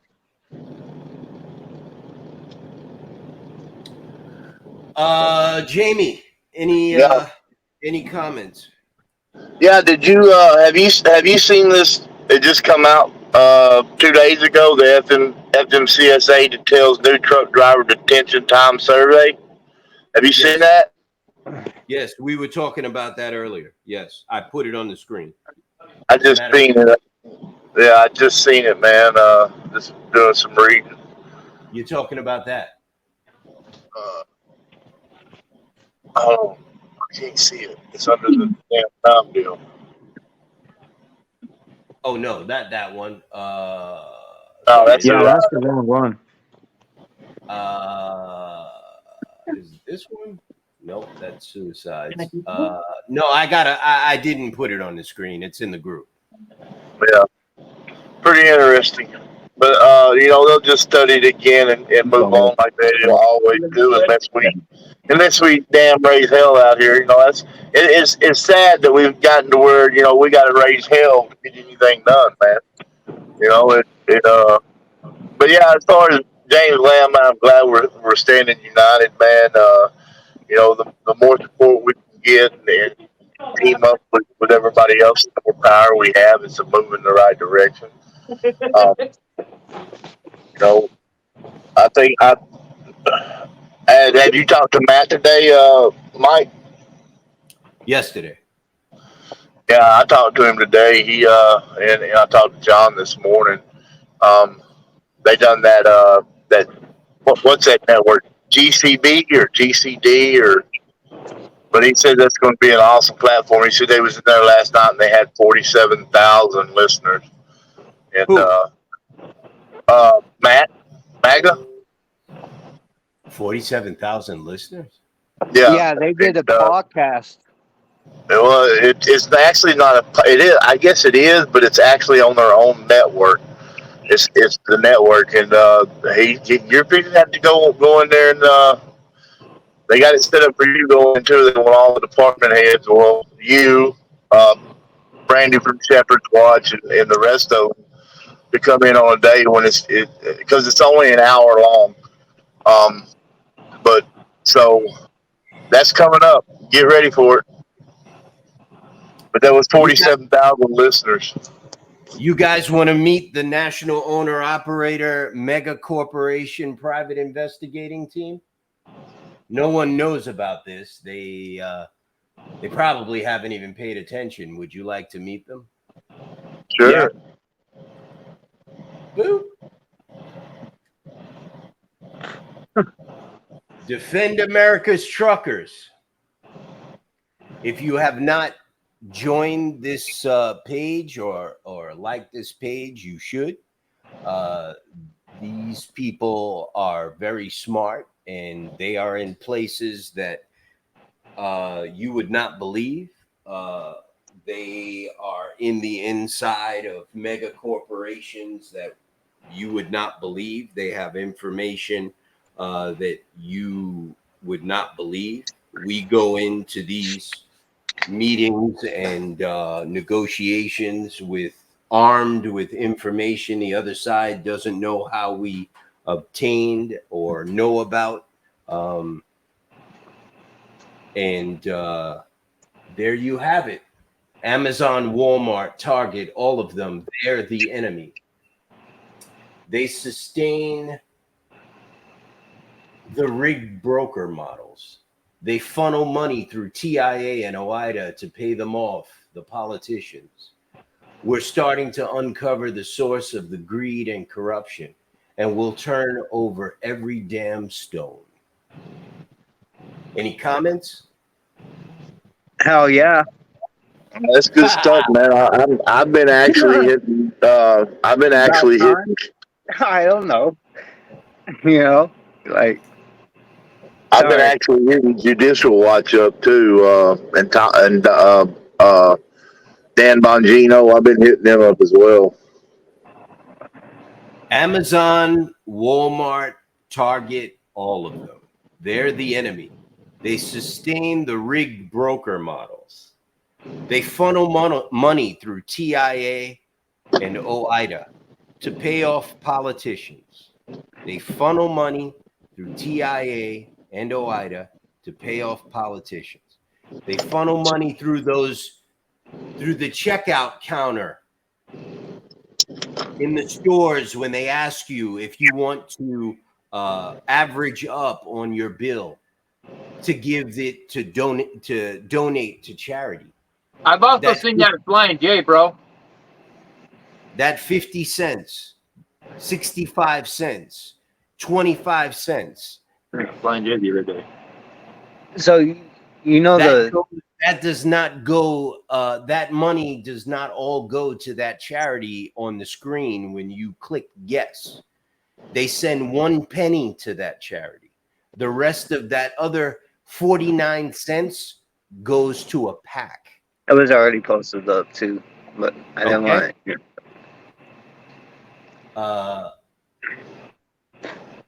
Be on the lookout for Defend America's Truckers.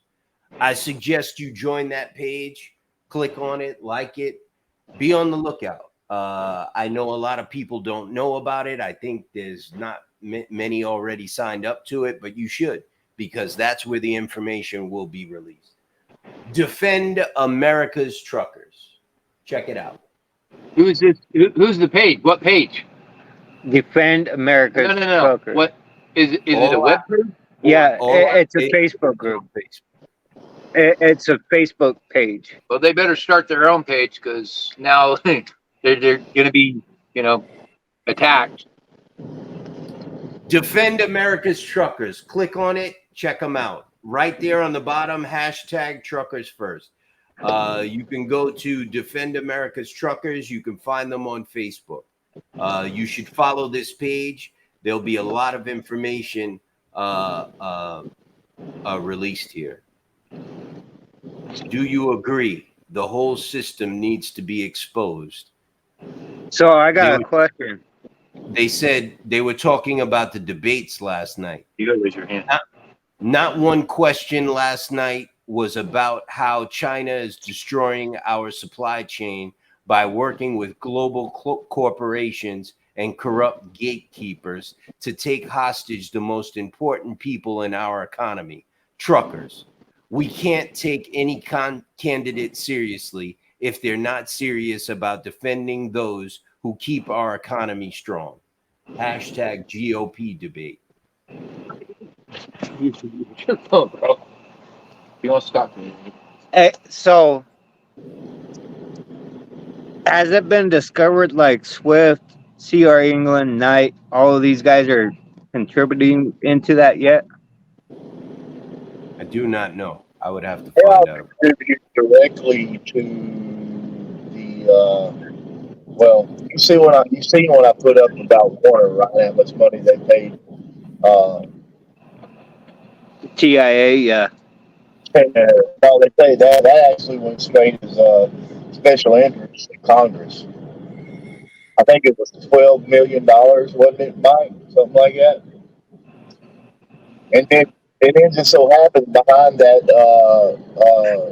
the CEO of Warner come out and said that they didn't expect us to make it this long. So that tells you they knew what they was doing from the start, right there.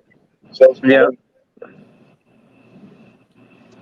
James Lamb has a piece of legislation, a bill, and it was just a blueprint that he asked us to use as our blueprint for our legislation. In his bill, he has an idea for brokers. There's some of it that I don't agree with, and there's a lot of it that I do. but this one particular part of it I do agree with.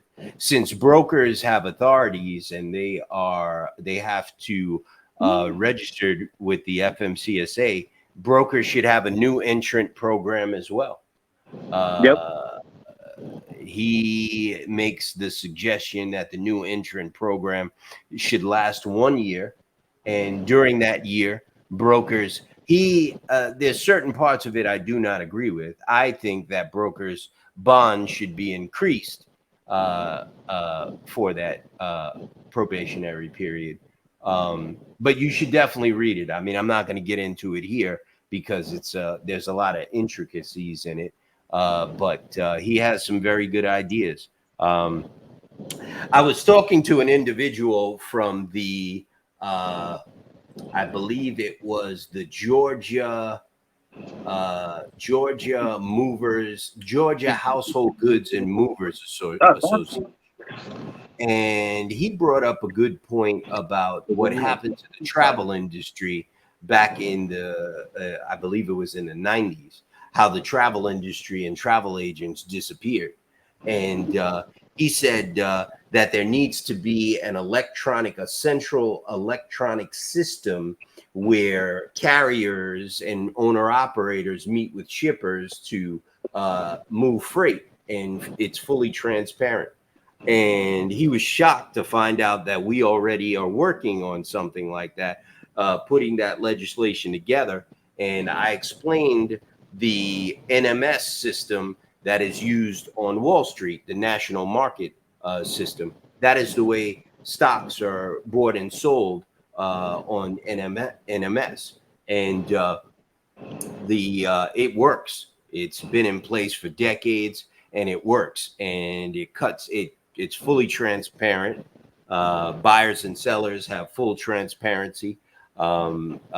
It's technical a little bit, but it's not hard and it can work. And we've developed a similar idea.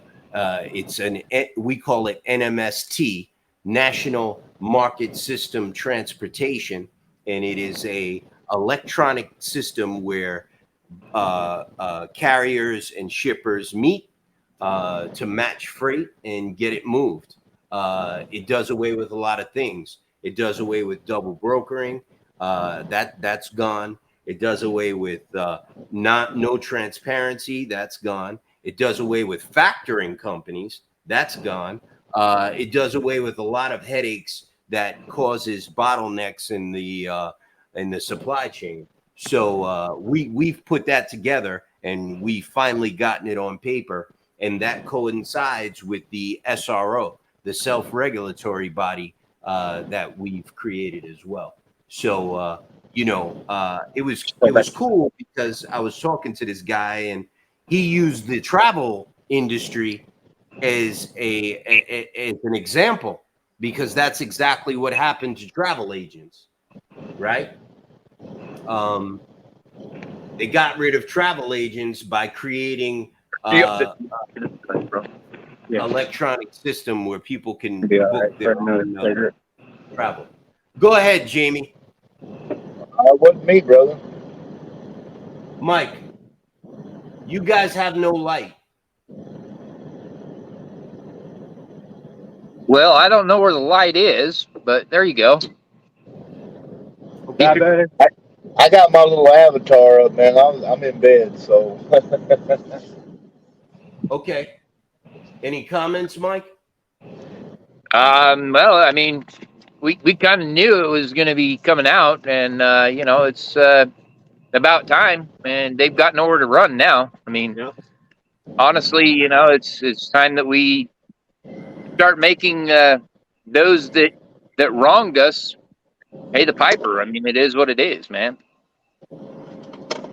I got you, man. The thing is that there's so many good ideas out there by so many good organizations and good people and people that really care. It's important to not get negative by the clowns that want to, shoot you down and try to get likes for themselves on social media and grab a following.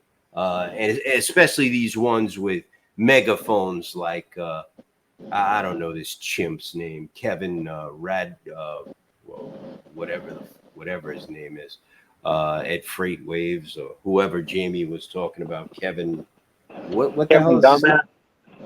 Rutherford. Yeah, that guy, Kevin Rutherford. It's important to, take that with a grain of salt. These people have an Yeah, agenda, but and it's not working very well. Say, Mike, let me ask you this. Did you make them aware of what we're doing as far as data collection to be able to present the disparity between what's being presented now to control rates and lanes versus what we're looking to put together to show that it's being manipulated? Have you brought that up to them? I have not, because that is your baby. I have not. I have not had time, believe it or Well, not. Even I think we need to so, approach them about it and try to get see if they want to send it to their members and get them in the process too. Um, uh, oh, did that broker reach out to you about? He said he wanted to work with us and he wanted to submit his data as well.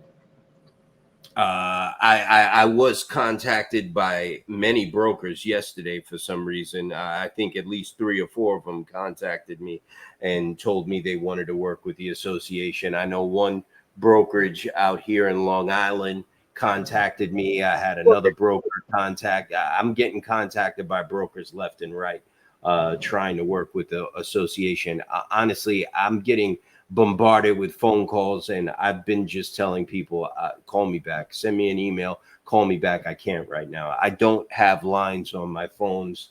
I don't. I just can't. I'm getting bombarded by phone calls from freight brokers that want to work with the National Owner Operators Association. Well, hey, that's a good thing. Look, it is, but it is what it is. We've only been around. We haven't even been around for 3 months. Okay, we can only do so much. So, it is what it is. I'll get around to it. Brokers have been contacting me daily. I did get a phone call from a broker. I think he said he did speak to you. He said he agreed with us on mostly everything except transparency. Is that the guy you're talking about? Yeah. I don't want to put no names out, but he wants to submit his data to what we're doing, and so we can compare his data. He said he would submit full transparency just so we could use that data as well. Right. Yeah, I think we're talking about the same guy. I spoke to him. I had a long conversation with him. At the end of the conversation, he said, well, if you put it that way, then I agree with you. I think he even joined the association yesterday. So it was a good conversation. We had a bunch of people sign up yesterday and join the association. He and I spoke for about an hour and a half, man. And at the end of us speaking, he called me the other day out of the blue, and at the end of us speaking, he told me, he said, "Look, man," he said, "I'm gonna be honest." He said, "I was a little kind of standoffish at first about you, but after hearing your story and actually talking to you some time, I've gained a whole new respect for you." You know what I mean? So, it's just, here's the deal, man. You met him.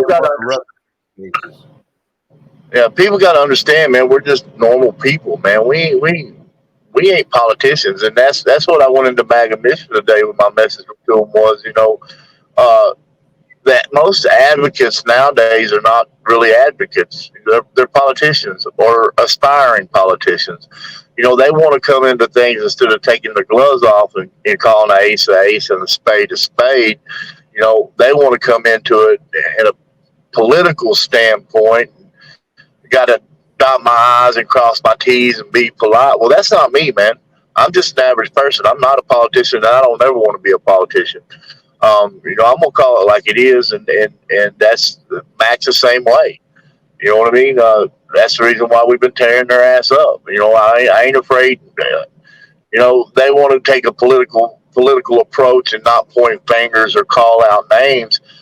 I'm not above that. I'll point fingers and call out names, man. I'm telling you right now, and no qualms about it. It is what it is. I agree. I agree, sir. You are 100% right. And that individual said he met you in, I think, one of Kevin Rutherford's spaces. And,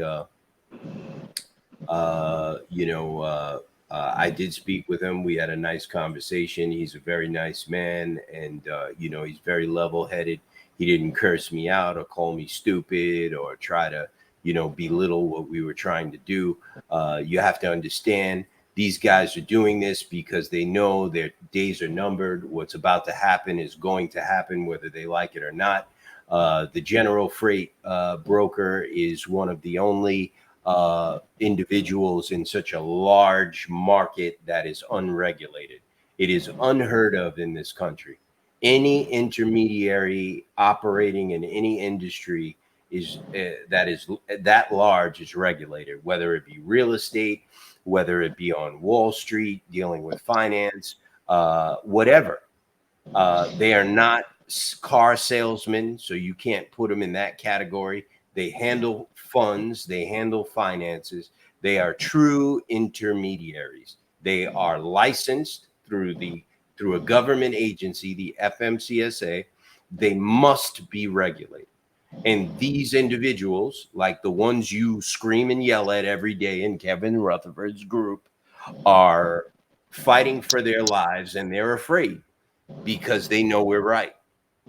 And they've been operating in a 100. legal loophole that they've been taking advantage of for 43 years. And it's right there in black and white. It started in 1980 and it's been going on ever since. And no one's forcefully addressed it until now. And the National Owner Operators Association is not letting go. And we've joined forces with all of these other associations in the country, except OOIDA. Oh, by the way, I did personally contact Todd Spencer from OOIDA. I have his contact information. He has not responded to me. Okay. He has no interest in this issue or any of these issues. So all of the other associations are joining Why forces is that though? to push this issue. And it is inevitable. It is going to happen because put together, our numbers are larger than OOIDA's. Well, I think as we ratchet up here's what I think, Mike. As we ratchet up the pressure and as the heat starts to pour, as the heat starts to come down, I think eventually they'll be reaching out to us because they're not going to have a choice. It'll be either that or they just don't exist anymore. That's the truth. We go in, we talk about broker transparency, and all these brokers and these people talk about, well, it'll just be a race to the bottom. And I try to explain to them, a race to the bottom. The race to the bottom's happening on the broker side. It ain't happening on the carrier side because it's already at the bottom when it hits us. You know what I mean? And I explained to them, and they hate it because I said, look, man, y'all are the weakest link. AI just was released. AI will take your job real easy. Y'all are on the chopping block. You know what I mean? Y'all's job will be the first to go. I promise you. They don't have the technological advances enough yet to drive a truck without a driver. Even if the autonomous trucks was a go, which you already see states shooting them down, they don't have the capability, and I don't even see it on the horizon because you're never going to replace the man sitting in the seat. You can't program a computer to have care and concern, to have empathy, to put your rig in the ditch to keep them running over a kid or a busload of kids. You can't do it. But the brokerage side, brother, the technology is there to take that over today. And that they got to understand that. I agree. And in any other industry, when the intermediary went rogue, the government stepped in and facilitated that. They helped private industry create those electronic systems to take that ability away from those intermediaries and force them to play by the rules. and a perfect examples, the brokerage industry on Wall Street and the travel agent industry. These are perfect examples of it. You know what I mean? So I totally agree with you. Well, gentlemen, I'm finna go to bed, man. It's been a long day. My cousin broke down yesterday, and I had to go do a rescue mission, man. He blew the oil cooler on his truck, pushing gallons of oil out the radiator on a Caterpillar motor. So I had to go rescue him, man. It's been a long day. I'm going to go to bed. Thank y'all. I appreciate y'all having me in. I'll see y'all tomorrow. Hey, don't forget that Matt does that space at 11 tomorrow. Talking on voter, and a lot of it's constitutional. But I mean, we always have a go at everything in there. It seems like every time we go in there, we go over on Saturdays. He goes over the whole spectrum of what we got going and what everybody's doing. It's actually one of the bigger spaces that MAGA Mission hosts. Everybody's off on the weekend, so I mean, I think last time we had like 1,200 people in there. And that's not including the analytics of the replays and everything, but it's a pretty good space. If y'all have time, stop in and say hi and let's see what they're talking about. Like I said, he runs the gauntlet over everything on a Saturday, man, and it's a really good space. What time is that? I think it's 11 Pacific, so I think it's 1 Eastern. Okay, because we got the broker training tomorrow too. Remember that. Well, Yeah, but that's not until 4 Pacific. Yeah. Well, just drop in if y'all can. Like I said, his Saturday space is always really, really good. And it seems like there's always a lot. It seems like the people that are in the spaces throughout the MAGA Mission spaces throughout the day, when they can come in from work or whatever. But it seems like on the weekends, everybody's in one space, man. It's pretty wild. Yeah. You get a lot of the people that's running for office. You get Albert in there. You get Derek Evans in there. You get Nate Kane in there. Shane Meekland, because they're not doing anything on the weekends, so they usually drop in a lot of the Scott Presswell will come in. He's a little young rock star, man. I've spoken to him a few times one-on-one, and that young man is he's an inspiration to everybody. He's doing a lot to try to get these people out of office. He is level-headed, and I wish I could get my sons, which are his age, to engage, but I can't. I've tried. But he is laser focused on getting these bums out of office and putting people in there that are America first. There's a lot of good people that comes in there that Saturday space. A lot of high profile people that we speak with. So if y'all got time, just stop in and say hi. We'll be there, man. I'll talk to y'all tomorrow, man. All right, Jamie. Thank Jamie. you. All right. Night, Jamie.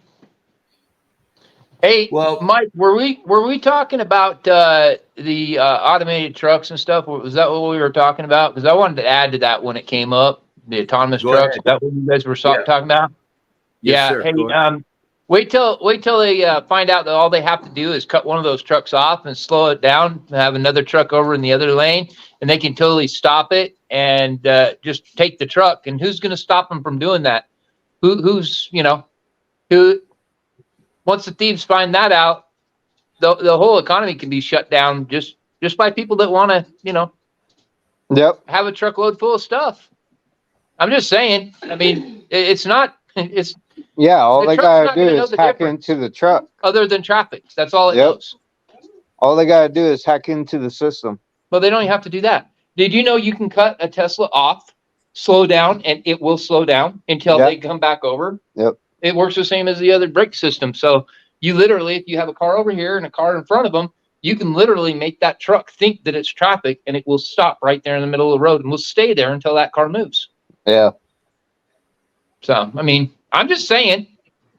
Or you could just burn it to the ground. Anyway. Well, why would you want to do that? You need all the stuff in it. Anyway. You know, we've been on for 2 hours and 15 minutes. I came on late today. It's all good, bro. It's time for bed.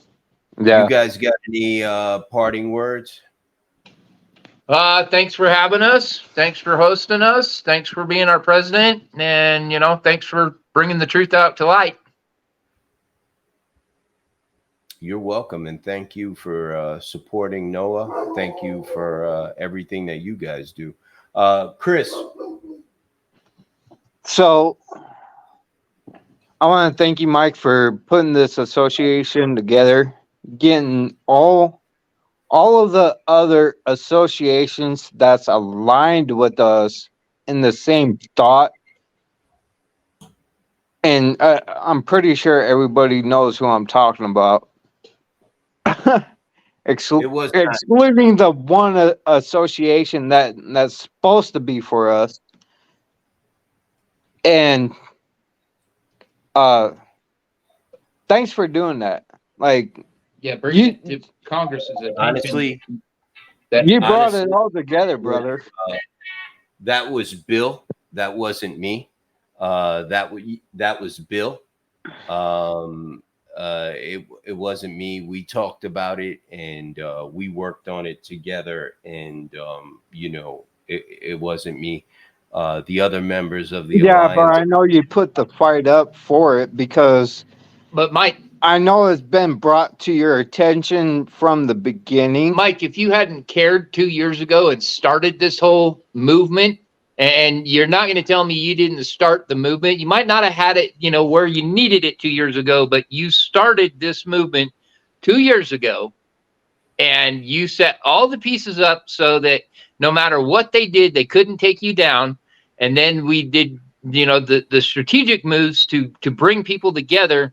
And now we are where we're at. And there's one guy alone and his partner that brought all this to light, you know, and it's bringing other people in that have information that are willing to do something.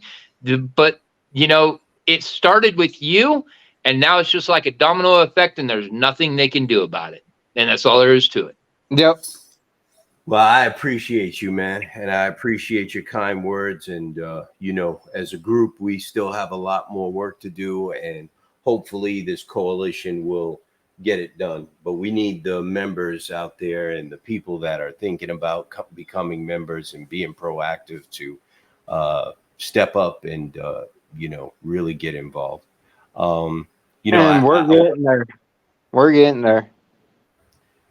Yep. I can see slowly it but on the surely. Facebook groups that I'm on. Slowly but surely. Like I Yeah. always say, this is not a sprint, it's a marathon. It took 43 Exactly. years to get here. It's going to take more than a few months or a couple of years to get out. Yep. I'm gonna shut the show down. We've been on for about 2 hours, almost 2.5 hours now. Thank you guys for showing up, and I'm gonna leave with this. Thank you, Mike. Couple of Zig Ziglar quotes, inspirational quotes. Zig Ziglar has always been my favorite. I'm a salesperson, and he was a career salesperson. He spent his entire life in sales when he left the military, and you know, he died at 78. Good old age. He lived a long time, and he was a positive guy. Remember that failure is not an event. Remember that failure is an event, not a person. Yep. Failure is an event, not a person. In the game of life, before you get anything out, you must put something in. It's Yep. not what you've got. It's what you use that makes a difference. Those are 3 quotes from Zig Ziglar. You guys have a great weekend, and thank you for being here with me. I'm sorry I came on late today. You're We good. will- We're busy. Are we going to be We're gonna- doing Sunday Twitter? Just Sunday, yes. I'm going to take the weekend off on Noah Live, and we'll be back Good. on Monday. I appreciate you guys for being here, and yes, Sunday, Twitter as usual. Thank you, and God bless. Have a good weekend, fellas. Thank you. Get the dogs and the family Peace. and go down to the beach. Drink a Will beer. do. Will do. Thank you. Yeah. All righty. Good night, everybody.